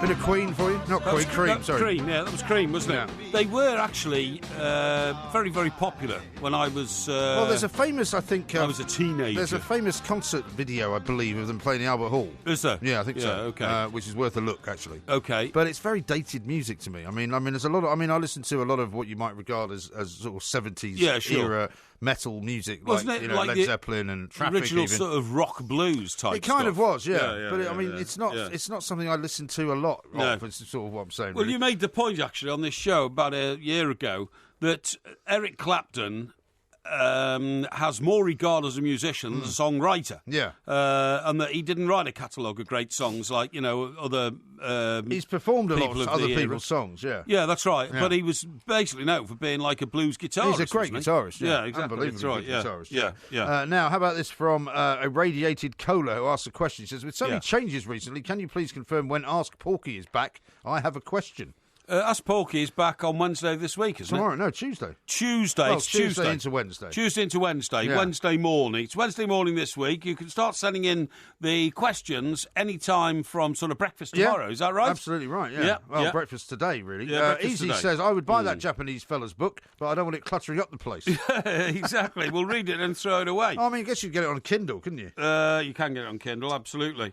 Davey says, Porky, you forgot the bicycle flication, I think is what he's trying to say, of our cities, like we live in Amsterdam or Rotterdam. Yeah.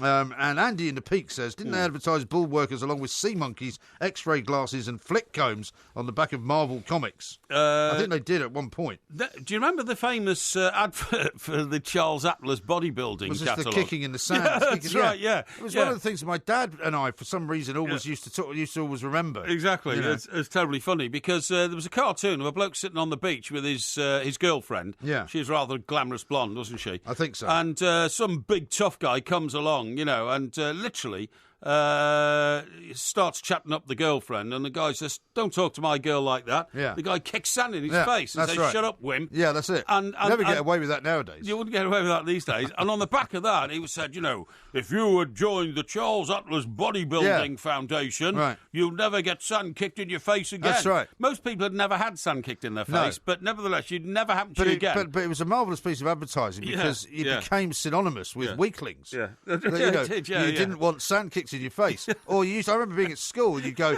that looks like a guy that would get sand kicked in his face. Do you know what I mean? It was Yeah. weird. It did. It became like that, didn't it? Synonymous. Now, Maxwell has happily sent us the back of this wine now. I wonder if yeah. he's bought it, this Moser 15. Yeah. And Is it this appears the one to be from China? From China, yeah. And it appears to be named after Lenz M. Moser, who's the chief winemaker at Shadow Shangyu.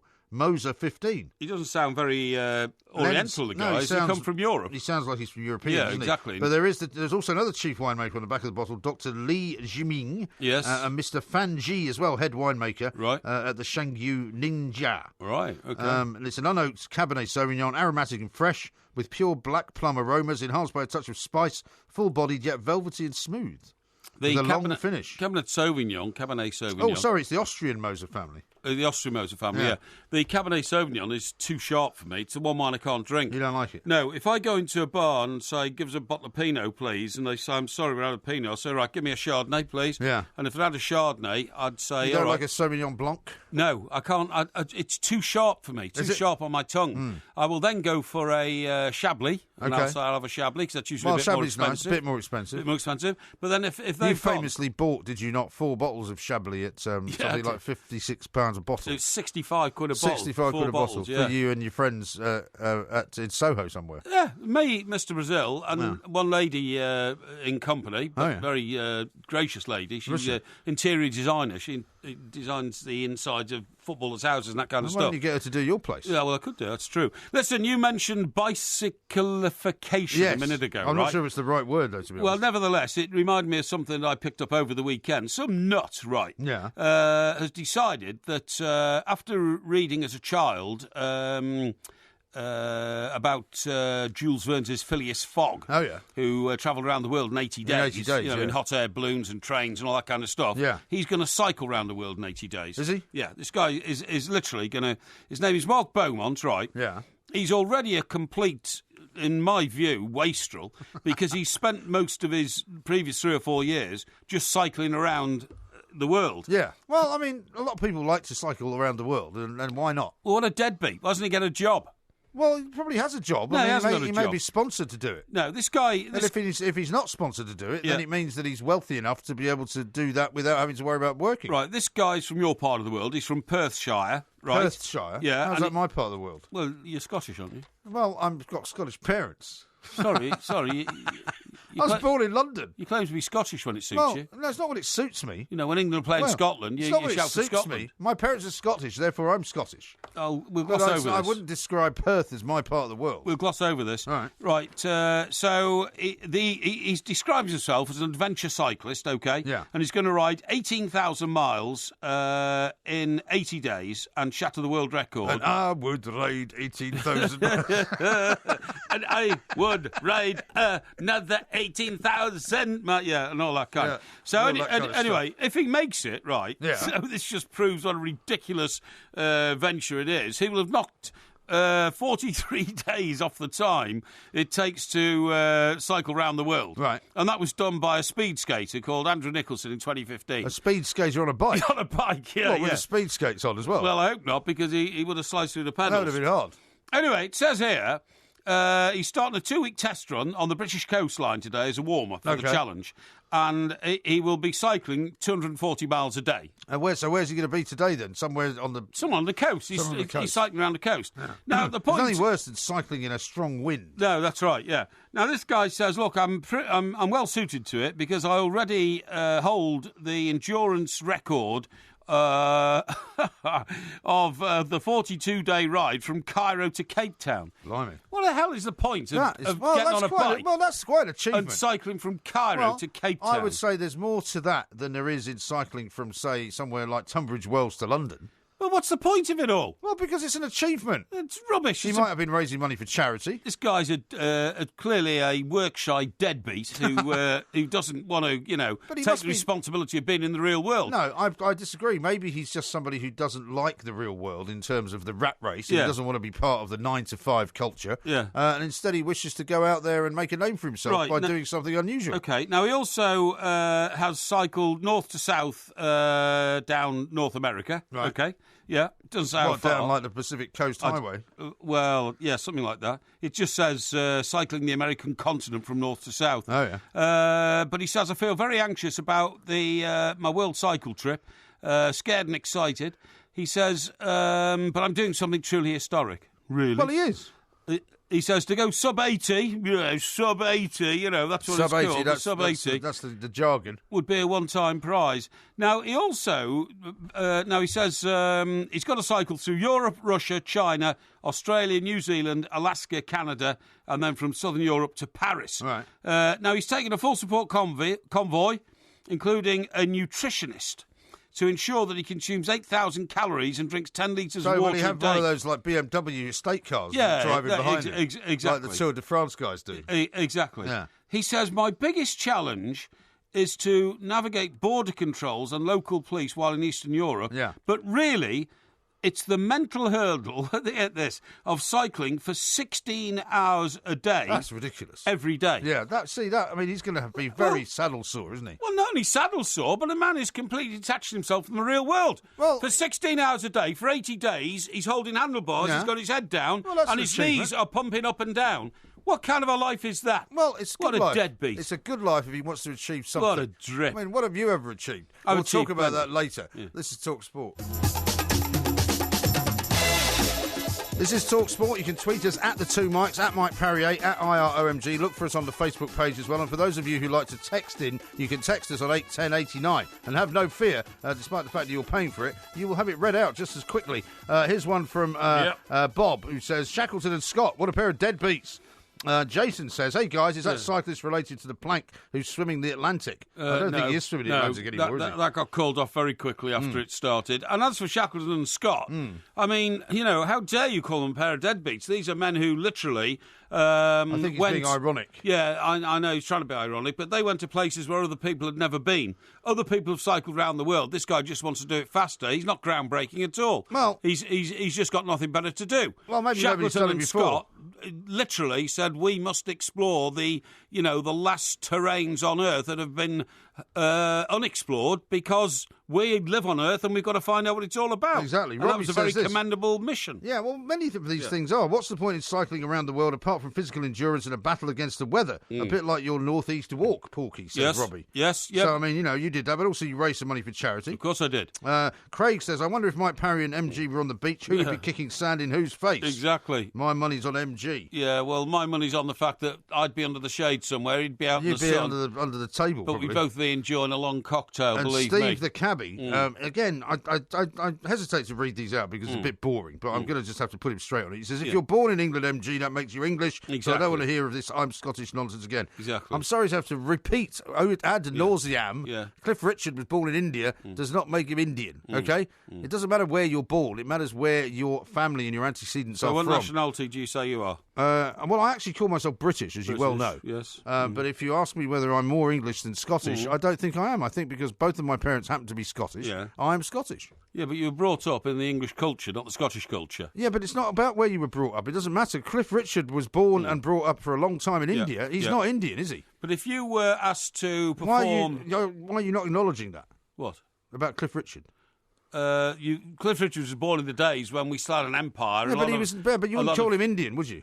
No, of course I wouldn't. And if you're born in a stable, it doesn't make you a horse. A lot of colonial, families had their children all over the world. Yes, Now, and that still happens. if I took you to a New Year's Eve Hogmanay type celebration, Hogmanay, first of all. would you feel comfortable You would in not call it Hogmanay. Would you feel comfortable in a kilt? Of course. I have a kilt. Well, at least I did have. And I have a tartan. There is a Graham tartan. the white socks You don't actually wear white socks. You can if you wish. and the ski and do. It depends if it's a dress kilt or Yeah. not. Would you have a ski and do? I would do Stuck all that. down Yeah. your sock? I would do all that. A sporran? Yeah, I would. I'm entitled to because Do you have a sporran? I did when I made my confirmation, right, which is something you do as What's a a Catholic. Frenchman keeping his? What's a Scotsman? Keeping his sporran? I don't know. What do you think? I don't know. What do Well, you? you keep money in it, basically. You keep money in your Yeah. sporran.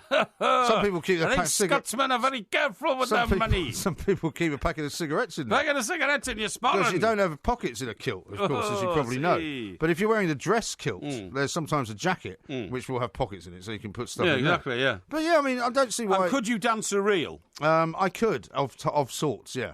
See. I mean, what do you mean of sorts? An eight-some reel is easy. I could do that. That's 8 of you. Can you do the sword dance? No. You can't do the No. sword dance. Well, you're not a Scotsman, then, Well, are I you? mean, I could try. Yeah. Well, rubbish. can you do Morris dancing? No. But I'm not a Morris Well, then- dancer. Yeah, but you're English. Yeah. And I don't, just because I can't do a sword dance doesn't mean I'm not Scottish. Yeah, but what Do I'm you not saying- see the similarity? No, Morris dancers in England Yeah. are a select band of You people. think they're weird, don't you? No, I don't. Yes, you do. I don't. I You admire call them weirdos. I don't call them weirdos. Yeah, you do. They're a select band of people who wish to keep up what is basically a country pursuit of Weirdos. folk dancing. Yeah, okay, weirdos. You call them weirdos. You have done. I've never called them weirdos. They're folk dancers. Okay. However, Yeah. most Scots people, after they've had a bit of drink, want to put on a kilt That and is start rubbish. dancing reels Yeah, it's absolute and rubbish. tossing cables No, and all that that's kind of absolute stuff, rubbish. you know? And probably racist. Probably racist. No, what you're it's saying not. now. It's not. You're it's now going not. to be in trouble with Ofcom. No, I'm not going to be in trouble with Did you Ofcom see at that all. guy who got in trouble in Liverpool for calling a guy Chuckster? Which is not by any means, up until now, has not been decided as a bad word. What is a chuckster? A chuckster is a descriptive word for somebody who's a bit of a farmer up in the north of Oh, I Scotland, see. like the Highlands. Chuckster, This yeah. guy called a steward, actually, I think he was a Scouse guy. Yeah. If we were allowed to call people Scouts Yeah, anymore. yeah. I think it might have been an Everton game, actually. And there was a Scottish steward, and this Yeah. guy said, "You're nothing but a chuckster." And he got done for being racist. Well, funny enough, talking about David Moyes tonight for other reasons, but the first time I've heard the word numpty Yeah. was David Moyes in Yeah. a press conference at Everton, Yeah. about a year after he arrived, Right. and he was asked about some other manager's comments. He said, that man's a numpty. Right. And when I mentioned it to Mr. Well, at least Brazil... he didn't threaten to slap him, I suppose. No. It could have been worse. Oh, no, come on, let's not be harsh. And after that, Mr. Brazil used it on a regular basis, and still does. Still does, Well, yeah. in fact, he referred to us as the two numpties last two week numpties. when we were coming in after him. Now, I've got some info for you. Right. You asked about Indian wine earlier. Oh, yes. Very kindly, we've been passed some information in which it says that they produce approximately 800,000th of the output of France. But apparently the Persians brought wine to India. Did they? And during the time of Portuguese and British colonisation, the winemaking was particularly encouraged. But it's not very good. Listen, when I do it reminds me, when I do the TV review this week... Oh, yeah. Loads of good TV programmes, but one of them's called, I think it's called The Lost Kingdom. Is it The Lost Kingdom? I don't know. Or The Last Kingdom? The Last Kingdom? It might be The Last Kingdom. What's it about? It's about conquering Northumberland. Is that The Last Kingdom? Yeah. Well, it wouldn't be The Lost Kingdom, But because, anyway, I mean, Northumberland's a long way from London, but it's not lost, is it? Yeah, well, It's not like the Lost Continent. Perhaps Northumberland, why, was it Vera? Where's Northumberland gone? Well, you know what the problem with Vera is? I've told you, haven't I? Well, Didn't I tell you people the night? say they can't watch it now without hearing your voice. No, not only that, but it's 2 hours and 4 minutes long. And Well, it's massively long. It was on at the weekend. It right, was in on the house, weekend, yeah. And I must admit, Yeah. I was drifting in and out of sleep well, while it was on. I was watching it and trying to keep up. But anyway, the point I was going to make is this Lost Kingdom thing, or Last Kingdom, I can't remember what it's called now, which is it's very interesting. It really is. Well, all these guys walking around Northumberland carrying the body of St Bartholomew. What, you mean in the modern day times? No, you idiot! In like the Middle Ages. Oh, you I know, see. Yeah, and but the point of the story is that there was no, for the umpteenth time, I recognise there was no fresh water in those days. What, in Northumberland or anywhere? Anywhere. Oh, right. They didn't have Oh, the what Kielder sort of Dam. period are we the talking Kielder about? Dam hadn't been built, eh? What sort of period are we talking about? About 1200 Oh, well, 12. like Middle Ages? Yeah, I said the Middle Ages. The yeah. Vikings. So everybody drank beer. So everybody was absolutely, off their face all the time Right. because they were all inebriated and intoxicated. And while they're running around with this St Bartholomew's body all Yeah. over the Why place. were they running around with that? Well, because it was like a trophy. Oh, I see. We got old St Oh, Bart. okay, right. Yeah. So just prop him up in the corner. No, they carry him around in a coffin. 8 of them, 8 pallbearers. And the other strange thing is, they reckon that to protect themselves, this will all come out in the TV review, Right. but to protect themselves from, interlopers and all that, Yeah.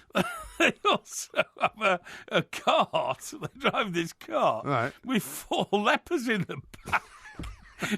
And, Lepers? yeah, lepers, yeah. Right. And what they do is, no, this is no Where'd joke. they get the lepers from? From a leper colony. What was there one of them up there? Yeah, there is one. Yeah, it's on an island, and so what they do is they, whenever they see, a sort of marauding tribe who Yeah. are about to sort It's of... like Horrible Histories, this, isn't it? Yeah, it is, yeah. Whenever they get a marauding tribe who are about to sort of, attack them or something, they send the leper in. What, just throw the leper off the back? They do, yeah. Because everybody's terrified of getting leprosy. Well, of course. Yeah. Because once you've got it, there's no cure. No, there's no there cure. wasn't then, anyway. There's no cure. So if on the hill in front they Yeah. see like a gruesome sort of angry tribe gathering about Yeah. to attack them, they just get one of the lepers out of the leper cart and tell him to walk in that direction. Yeah, seriously. Leper cart. No, it's and then it's like a secret weapon. It's, Was the leper, like, from the local area, though? Or, Well, I told like, you, imported? No, they got him off this leper island. It's like they recruited him. God. Yeah. Well, I'm sure there's probably some kind of law against talking about lepers like that, but there we are. Well, yeah, maybe. Now, how about this from John? He says, if Porky does all this walking around the downs and bull worker exercises, how come he's so rotund? It's a good question. Well, no, I'm not. I'm funny enough, I had an examination of my, body mass index, and I'm muscle bound. That's the problem. Yeah. Is that the problem? Yeah. Somebody sent a picture of you looking Yeah. a bit muscle bound. Theodora says, I agree with MG. My parents and family were born in Cyprus, me in England. I am Cypriot. You're Cypriot, are you? So there you go. Well, and here's okay. another one from Ben who says that Freddie Mercury was born in Tanzania and raised in India until the mid-teens, but widely identified as British. Yeah, absolutely. Because of where not because of where he Yes. was born, Yes. but because of where his parents were Yes, from. that's right. Yeah. So that's why I would consider myself Scottish rather than English. Yeah, okay, It's very well- straightforward. That's all right. You can choose your nationality. Thank if you very wish. much indeed. But British will do as well. Yes. This is Talk Sport.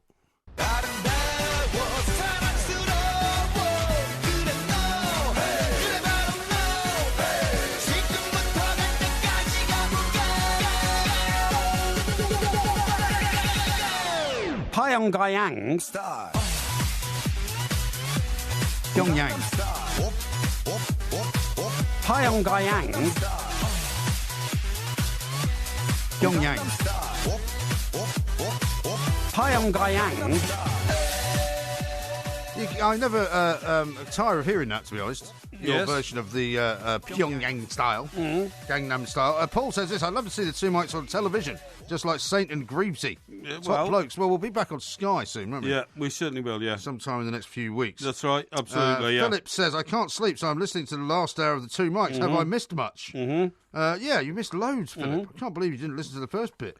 Yeah, so am I. Yeah. You've got to pay more attention. Exactly right. Now, here's one from somebody called, where are we? Anthony. Right. Who sent in another recommendation on the wine front. Okay, that's good. He's saying you should try this.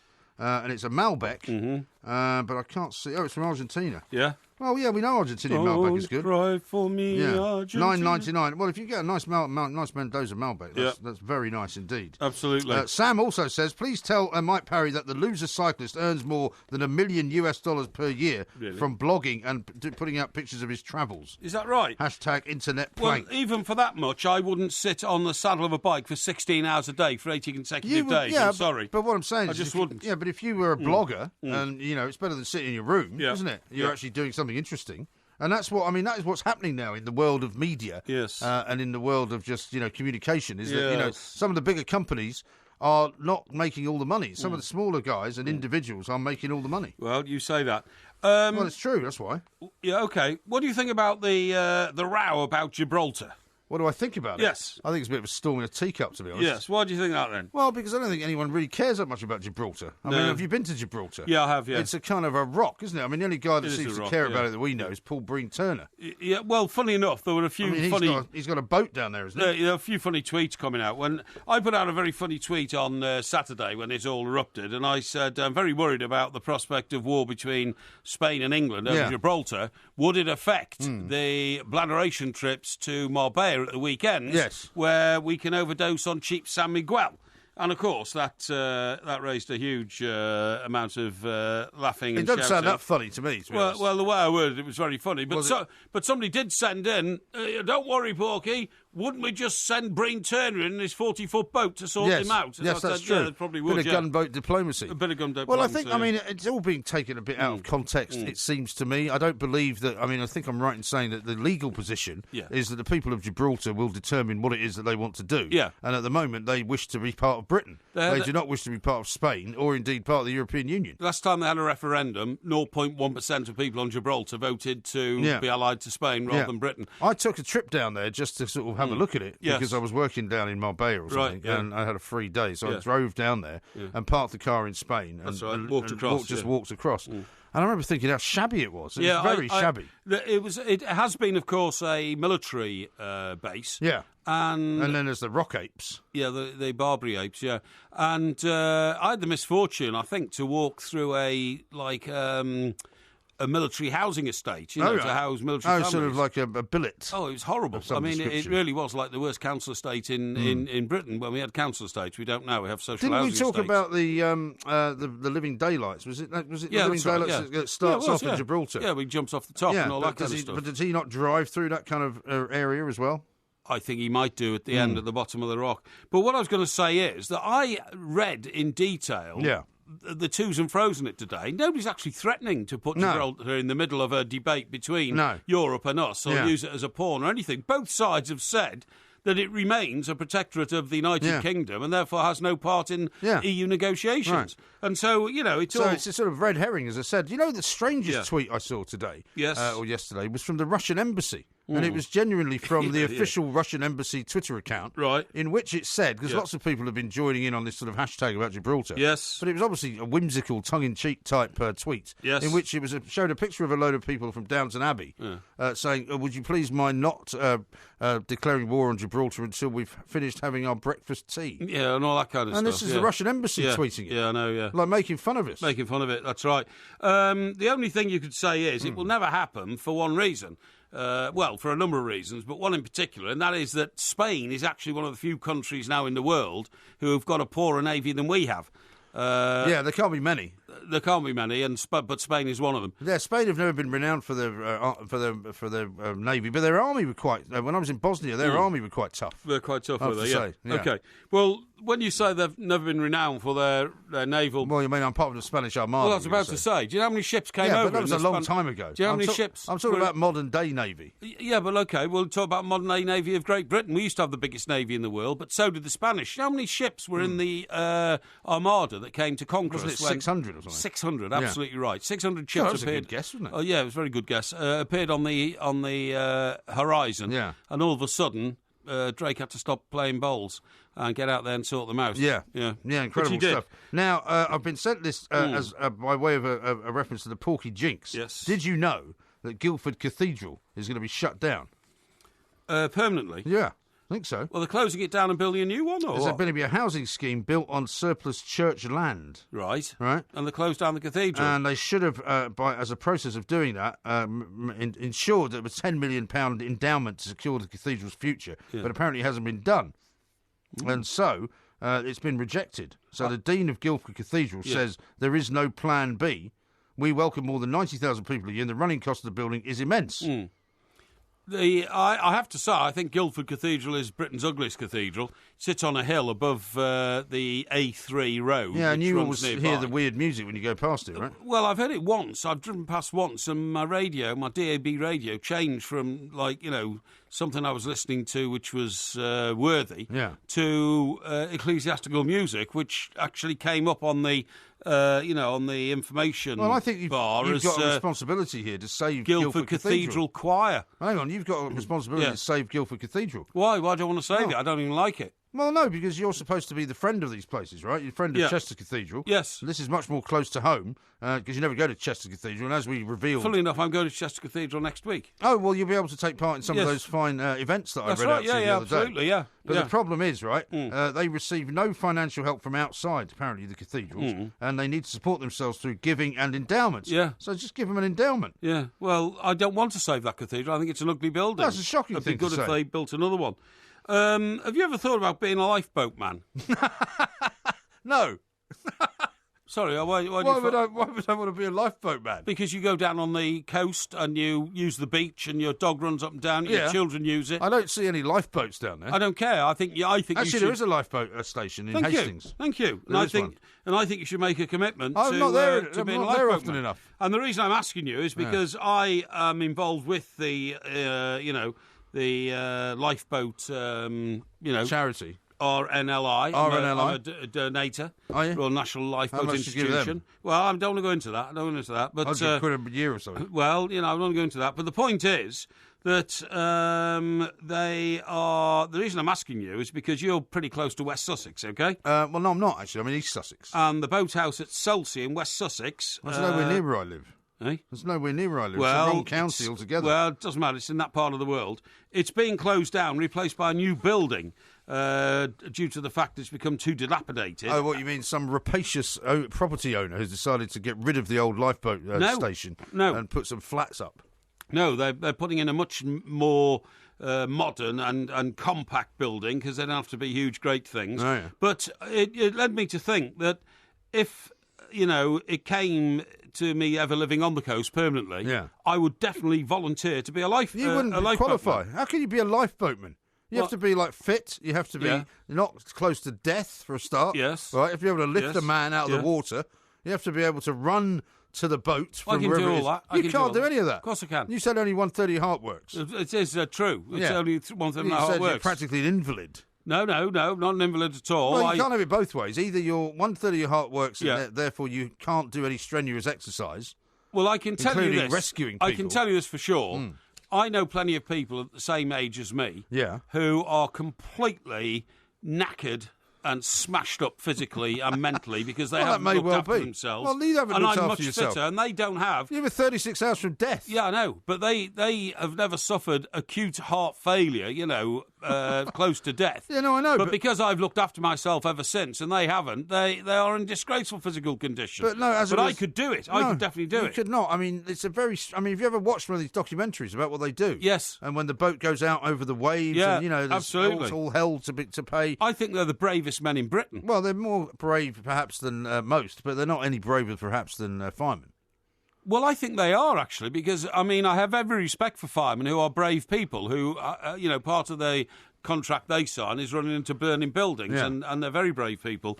But what I'm saying is that is their full-time job, and they are trained, to immense sort of standards to cope with it. Yeah. Lifeboatmen are volunteers who are butchers and bakers and candlestick makers who, when the siren goes, you reckon? Yeah, and when the siren goes, they rush to the lifeboat station, they don their, protective gear, and they jump on board a boat and go out into seas which are uncharted at that particular time. Well, they're not uncharted, they're a bit rough. The actual state of the sea I'm talking they're about. They're not going down into the Mariana Trench, are they? Well, wherever they're going, it's very, very dangerous, and I think it's immensely brave. Well, I good for can't you. imagine how, the families of lifeboatmen feel, because, of course, tragically, lifeboatmen have been lost. I've been to Mousehole in Cornwall, where they lost 9 lifeboatmen. There's a place in Fife, there's a village in Fife where they've lost people as Is well, that because right? they go Yeah. out into the North Sea I see, looking for people. Yeah, and it's huge. And I would say that in the It's history... in the time, by the way. Yeah, well, don't worry about the time when I'm telling you interesting stuff. In the history of this country, I would say that lifeboatmen... and Spitfire pilots are the best of the best, the bravest. And Really? as I can no longer be a Spitfire pilot, because... what's your problem? There are no I Spitfire haven't got any time. pilots for around. this. I may pursue the idea of becoming a lifeboatman. Great. You get a uniform as well, don't you? You get a sou'wester. I'd love to see you in one of those. We've got the 2 heroes and villains. You see, you've got no sense of pride or anything. This is Talk Sport.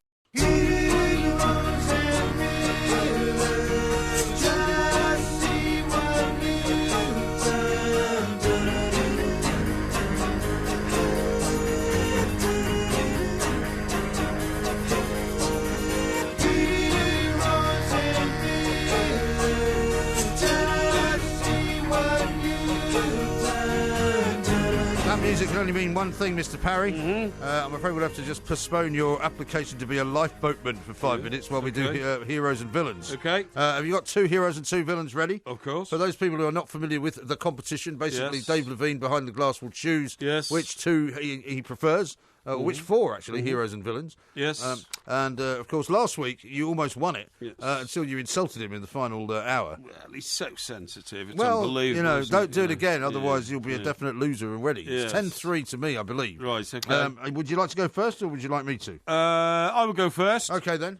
And my first hero Yes. is, in fact, a heroine, Go on. and it is Joanna Conta. I was going to do her. Oh, well, I'm sorry, I got it there Outrageous. first. Okay. Yeah, Joanna Conta, Okay. who, of course, has struck a blow for supremacy in the world of female sport by winning the competition in Miami, which is regarded as one of the top 4 outside of the majors. Is it? Outside of Wimbledon, France, Australia and America. One of the top 4. And had no idea. we in the tennis world would say it is the greatest achievement by a woman since Virginia Wade won the 1968 US Biggest Open achievement by any woman. and the 1972 Australian Open. A British woman in tennis I see. in this country. Yeah. So Joanna Conta... What's she up to now?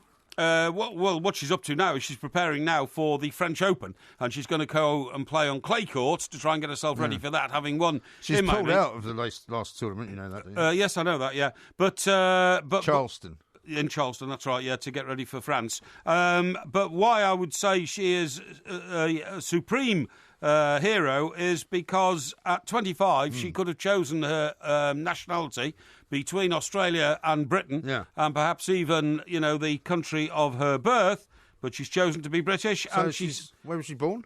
she's born in somewhere like Croatia or something like that. But she's British, apparently. She's British, and she said even though half of her family lived back in Australia and stayed there, she came to this country with her parents, They lived in Britain while she trained at the Barcelona Academy that Andy Murray used to go to. Yes. And she said, no, everything about Britain has helped me on my way. I'm very much British. That's why I regard her as my number one hero stroke heroine. So I guess we can forget about this argument that I can't be Scottish because I wasn't born there then. Absolutely. Thank you very much indeed. Well, my first hero is going to have to be not Joanna Conte, obviously, because I did have her down, but instead it is going to be the British sprinter James Ellington, who suffered from a horrendous road accident, right? A few months ago, and he's now been on the road to recovery, right? And he's desperate to get back to be able to train for this incredible, sprinting scenario that he does, right? Yes. But he was basically he was run over. On what he was on a motorbike going up the Mount Teide volcano, right? Yes. When he was on holiday. And he suffered the most incredible injuries, including like a broken pelvis, a broken leg. I think his pelvis moved a broken ankle. Centimetre apart. I think it in the did, middle. yeah. And he said up until this moment he'd never broken a bone in his life, right? And the guy is desperate to get back to be on. He's been in a wheelchair for months and months and months, and I just think his dedication to his work and to his sport and to his recovery has been absolutely, without question, one of the greatest things I've ever seen any athlete doing. Okay, you say so. So I'm looking forward to him managing to run a 100-metre sprint. Right. Not as soon as he would like to, but very soon. Okay. So he's my first hero. That's very good. Thank Okay, you. no problem at all. Right. Right, my first villain. Yeah. My first villain is London Mayor Sadiq Khan. Sadiq Khan. For 2 reasons. Haven't you had him before? No, I haven't had him before. Never had him before. One, he's announced that his ambition is to spend another £700 million on cycle superhighways, which is, just complete and utter madness. I put out a picture last week when I was with you of an empty cycle lane on a busy Blackfriars Road. Yeah. And it got a terrific response for the next 3 or 4 days. Yeah. People were... Unfortunately, there were quite a lot of bikes in the foreground of the picture. Yeah, but completely unused. They were just chained up to posts. There was nobody using them. There was not one single cyclist on the cycle superhighway road. Right. Right. In addition to that, thinking, what a madness this is to strangulate the capital. Strangulate the capital. Strangulate. Yeah, you strangulate the capital. I've then come up with the appalling information today, which I've revealed on the show tonight, that you're going to pay up to £22.50 for bringing a diesel car into London after one of the predecessors in the political movement he follows, i.e. the Labour movement, Gordon Brown, former Labour Prime Minister, and before that Labour Chancellor. You're just attacking a load of Labour politicians. I'm not. I'm attacking politicians per se, and they just happen to all be in the Labour Party. I see. And they have encouraged us to go diesel and now will punitively attack us for going diesel. It's an utter disgrace. Mr. Sadiq Khan, you're my first villain. OK. My first villain is actually an unnamed person. But he is an unnamed person. Yeah, he's an unnamed person. But I think you'll agree that this is somebody that should absolutely be awarded all sorts of ordure, should be poured down on him. Is an off-duty golf official, and this is the guy who rang in to a television station, right, to basically say that. I've seen a mistake being made by Lexi Thompson after she was trying to win the second major of her career, the ANA Inspiration. Right. She was given a 4-shot penalty midway through her final round because this off-duty official had been watching the previous day's round, right, and decided to call the TV station and say that he thought that he had seen Thompson putting a marker at the side of her ball before replacing it and replacing it in front of the ball. Right. Now, if that was the case, and she did do that, then that is in fact an infringement. Okay. Indeed.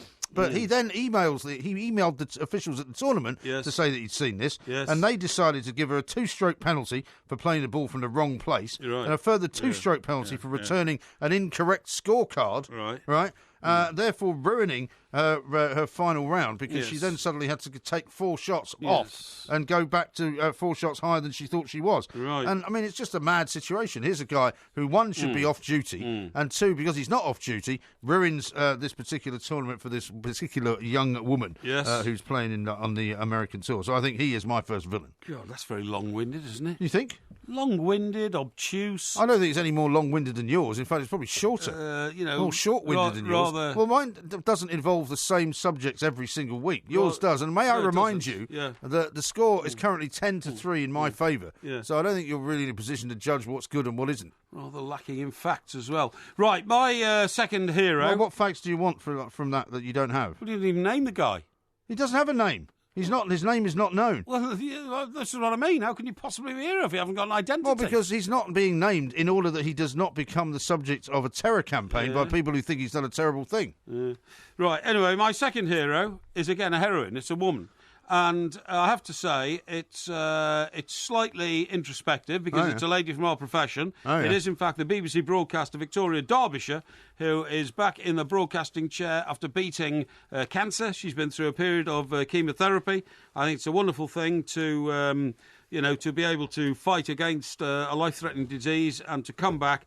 And as she's in the same profession as us, with all the pressure she's under and all the fears that... I didn't know you were a big fan of Victoria Derbyshire. Well, I am of anybody who's had a great career, which she's had, and who is hit with that terrible sort of, literally...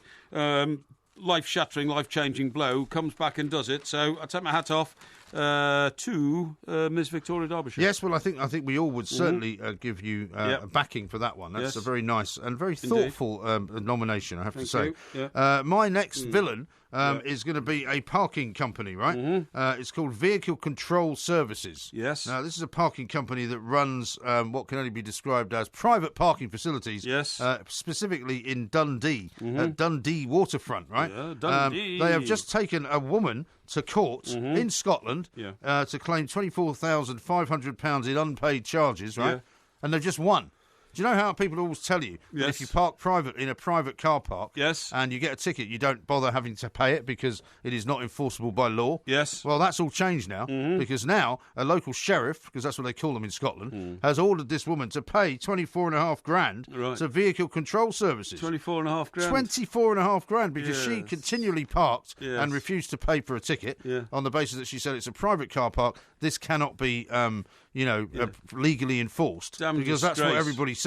But in fact, it's now been judged that it can be legally enforced. And so this firm, for heaven's sake, I mean, surely they can't get away with charging $24,500 for parking. It's absolute madness. Well, so they are my second villains. Okay, they're your second villains. Okay, they are. Right, my second villain is Luke Shaw. Luke Shaw? Yeah. Why is he a villain? Well, he's the Manchester United fullback, right? Yeah. He has now made it clear that he wants Mr. Pochettino, the Spurs manager, to rescue his career, okay? Well, he would like to go and play for Spurs. He would like to go and play for Spurs because Mr. Pochettino was his manager at Southampton, and he feels that he can rescue his career. Sorry, you're a Manchester United player. You've got to fight to get yourself back into the Manchester United team. You were the boy wonder when you went there. You suffered an appalling injury, which everybody has great sympathy for you. But I'm afraid that then to start putting out the messages that you've thrown in the towel at Manchester United and you want to go to Spurs, if I was a Spurs fan, I wouldn't want you. Oh, really? You're my second villain. Oh, okay. My second hero for the night is Paul Burrell. Paul Burrell, who has had a very, very difficult life, right? Has had a terrible time of it, right? What's the matter with you? I'm sorry, just got a bit of a convulsion there. I'm sorry. What's up with you? Nothing at all. Well, you don't like Paul Burrell? I haven't made any comment or... Paul Burrell, who has had the happiest day of his life because despite the fact that he's had so much trouble in the past, he's now... Sorry, this is Diners Rock, isn't it? The Diners Rock, yes, that's the guy. The Rock. The Rock. The Rock, The guy who...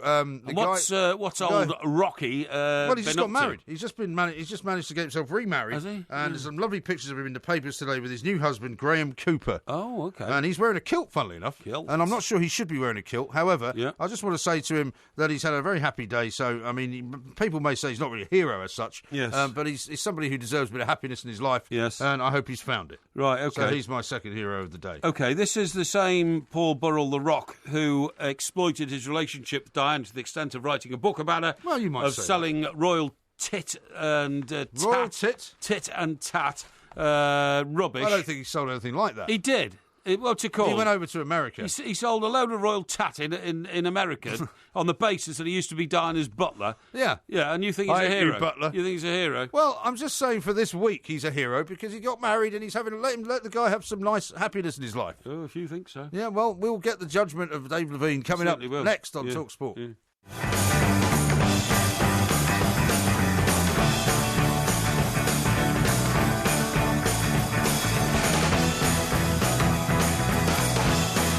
This is Talk Sport. We've got lots and lots of tweets coming up from these heroes and villains. Change the record, Porky, says Robbie. Same subjects again and again, either diesel or bicycles. It's an easy win for MG. Oh, really? Yeah. Well, that's funny, that, because I've got a load of information here saying... yes,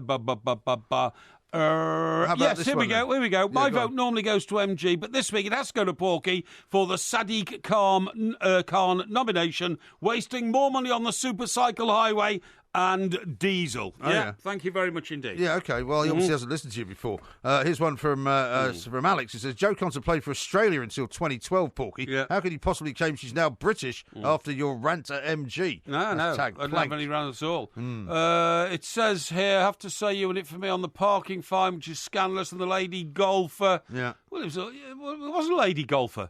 Eh? What are you on about? There was a lady golfer involved in one of my villains, wasn't there? Yeah, well, there was, but the other one was an athlete who's managed to smash himself up in some terrible Well, accident. he's recovering from that. Yeah. Well, I thought yours were rubbish, so Well, I don't know why they could possibly nominate Well, you. let's ask Mr. Levine, who is here. He's passing you a piece of paper as we speak, if you pay attention to All what right, he's thank doing. you. He's not Right, looking. here we go, winner. Right, I'm going to open this then. Very good sound effects, that. As I open it, it says...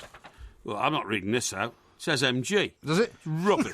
Well, No, there's a reason for this. Yeah, well, it better be a good reason. My Well- nominations were fantastic. They were, but Thank you. there are two reasons why you didn't win. You always find a reason. Well, no, firstly... Well, you've won 3 times so far. You first- slobbering nincompoop. Well, then there's 3 reasons why. Firstly, Joe Conter, who you've claimed to be British after your rant at MG, is a ludicrous assertion, even though she's a great winner. And Well, how Luke- come she's entered as a British player then? She is, but you can't claim after your rant at MG Rubbish. for being Scottish to Rubbish. then just accept that. And secondly, Luke Shaw, this is the winners, heroes and villains of the weekend, and you've based this on a story in Tuesday morning's paper. No, I'm sorry. He said it yesterday, which is Monday. As far as I'm concerned, any day before the day we actually do the competition makes people The eligible. only new one of your 4 was Victoria Derbyshire, a worthy Which was hero. very worthy. Yeah. Worthy hero, Very worthy. Well, hang but on, actually, excuse me. He said he was going to do Conte, so she was obviously very, very popular amongst our, She was, but our Mike- heroes. Yeah, but Mike I Parry- wasn't going to do it because she was, the greatest Briton that ever walked the earth. Yeah, what are you going to do? Because she won, and I did it because she won. Yeah. So you've got dual values here. Very dual. Well, it's 12-3 now, isn't it? I don't 11. care what it is. It's It's not lost, 11? it's lost I all think it was credibility, 11. this competition. Well, every competition that we ever play has lost all credibility when you don't win it. yeah, well, no, I I'm mean, not saying that. winners and losers lost all credibility when you had the old Porky tribe gerrymandering it. Yeah. Here's one from Ian, just to cheer you up. He says, I agree with Porky. Guildford Cathedral is an absolute eyesore. Knock it down and build a new one. Yeah, Thank you, I totally Dave. agree. Totally agree. And here's one for Steve the cabbie. He says, I spot on MG. I felt so sorry for the girl. She was in tears and only lost in a playoff. I hope that guy's happy with himself. This Yeah. is the guy, the villain. That was who's your the, long rambling one about a lady well, golfer, was it? Yeah. People prefer them, I have to say. I was... and lots of other people are giving me a lot of support on the nationality front as well. Ernie says, I was born in Northern Ireland, I live in New Zealand and consider myself British, but not English. Mike Parry, you're a plank. No, I am not. So he was born in Northern Ireland and he considers himself British, which is entirely acceptable, isn't it? What do you think about us doing a live show from Glastonbury this year? Glastonbury? Yeah. What, you mean along with everybody else? Yeah. No. Why not? Well, apart from the fact that it's already been, the lineup's already been done, isn't it? No. I'm talking about us doing a radio show from there, not you and I getting on the stage. Oh, I thought you meant a stage show. no, I no, guess, no. the problem with Glastonbury, right, is getting in and out of it. Yeah. So, I mean, depending on whether you could get in and out of it, Well, I we'd would have say, to helicopter in and out. well, if you could organise that, then I dare say if people wanted us to do one, then we would. You know that it's become like Animal Farm now, don't you, Glastonbury? Animal Farm. Remember the famous line in Animal Farm at the end when Napoleon, Yeah. the pig, was sort of supremo? Yeah. Remember he said, all pigs are equal, But some are more equal than but others. some pigs are more equal than others. Yes. Well, that's happening in Glastonbury. Listen to this. Some company's going to make millions now by introducing pop-up hotels to Oh, Glastonbury. yes, I've heard about this. This year. 5 nights in one of the pop-up hotels, which is called the Tent House Suite. Yes. It's got 3 bedrooms and central heating, and for 5 nights, 13,000 quid per person. 13,000. Well, somebody's got a very good little business going there, haven't they? Other options for revellers who would. These are going to be rather- actually on the site, aren't These they? on the So they don't have site. to travel anywhere. These are on the site. Yeah. Other options for revellers who would rather not sleep under canvas include a converted railway carriage, which sleeps just 2 people Oh, yeah. for $3,995. That would be like. Do you remember the converted railway carriage that Charles couchettes. used to know? That Charles used to go to. Yes. He had a sort of a railway Yes. carriage of his own that he used to use for nefarious purposes, didn't he? Well, it's a very famous story, that, because that was the Royal Train. Yeah. And what happened was, it's an amazing story, and it can be told now because, of course, Diana sadly is no longer with us. Indeed. But it was not long before the royal wedding. Yeah. And what happened was, it was in Gloucestershire. Somebody found the royal train parked in the But siding. it was sort of parked up somewhere, wasn't it? It was parked up in a siding Yeah. in Gloucestershire. And somebody got a local tip-off, and Yeah. they got round there, and they discovered that Charles was on that train with a female. But not Diana. Well, no, this is the whole point of the story. Yeah. It was assumed it was Diana. Yeah, right. So it was written, I think it was Sunday Mirror Yeah. story. Right. It was written in the way of, God, look at old Charles. He Yeah. can't even wait to get married to Diana. He's Right. got her away in a railway carriage, deep in the heart of the country and Yeah. all that, having a romantic night, probably splashing a bit of champagne and all that. Yeah. The only problem was, of course, the woman on board the train with Charles. It was Camilla, wasn't it? Yes. Yeah. It was not Diana. And so, of course, can you imagine how vociferously they had to deny that any such story had taken place? Yeah. The train wasn't there, Yeah. Charles wasn't on it, Right. and they didn't have any pictures, actually. Never got a picture of him getting on or off because... No. But there was of a course, picture of the train, I think. there was a picture of the train, Yeah. and of course he doesn't have to get on or off the train because he doesn't go and fetch the milk, does Yeah. he, or anything like that. No. Somebody else does that. You know Sure. what I mean? Yeah. And that was the one thing that saved him. There was no picture of him and the person he was on the train Yeah. with. It's never been admitted it was Camilla. Right. It's never been proven it was Camilla. Yeah. It's never But been. it's one of those things everybody knew, Well, as it were. but he had to deny it because a few weeks later he was marrying Diana, Yeah. and this was the first example of what became, what one of the was gonna- greatest yeah. royal stories of all time. Yeah. There were 3 in that marriage. Yes, You know what I mean? exactly It right. was an amazing story. Exactly Absolutely right. amazing. Yes. Anyway, Yeah. I interrupted what you were saying about Charles and or something or other. No, what I was talking about. I was saying in that railway carriage. Yeah. and that's for 2. Or you could book a place in a luxury Airstream motorhome for just $5,995. that's the glamping, isn't it? Yeah. Well, Stevie says Porky knows how to fly helicopters, so Glastonbury shouldn't be a problem. It's true, yeah, absolutely Or we true. can find your mate Pat to Yeah. take us down there. Yeah. Well, I mean, if you do make the usual inquiries with the powers that be, Yes. and say, do you fancy us doing a show from Glastonbury? Indeed. I think it'd be quite interesting. Yeah, I think it'd be very interesting. But I indeed. wouldn't fancy flying back from there in the middle of the night in a helicopter. I would never get into a helicopter now at night. There was a terrible story last week, just to recap on. I know. A very successful businessman was flying from this country over to Ireland. To Dublin, yeah. And they were going to come down on the coast of Wales to refuel, but before they did, they had to fly over Snowdonia in Yeah. bad weather, and they hit the mountain. But do you know what? When I was reading the report or watching a bit of it, they said the visibility was down to 10 feet. I know, absolutely. I mean, that's what I'm saying.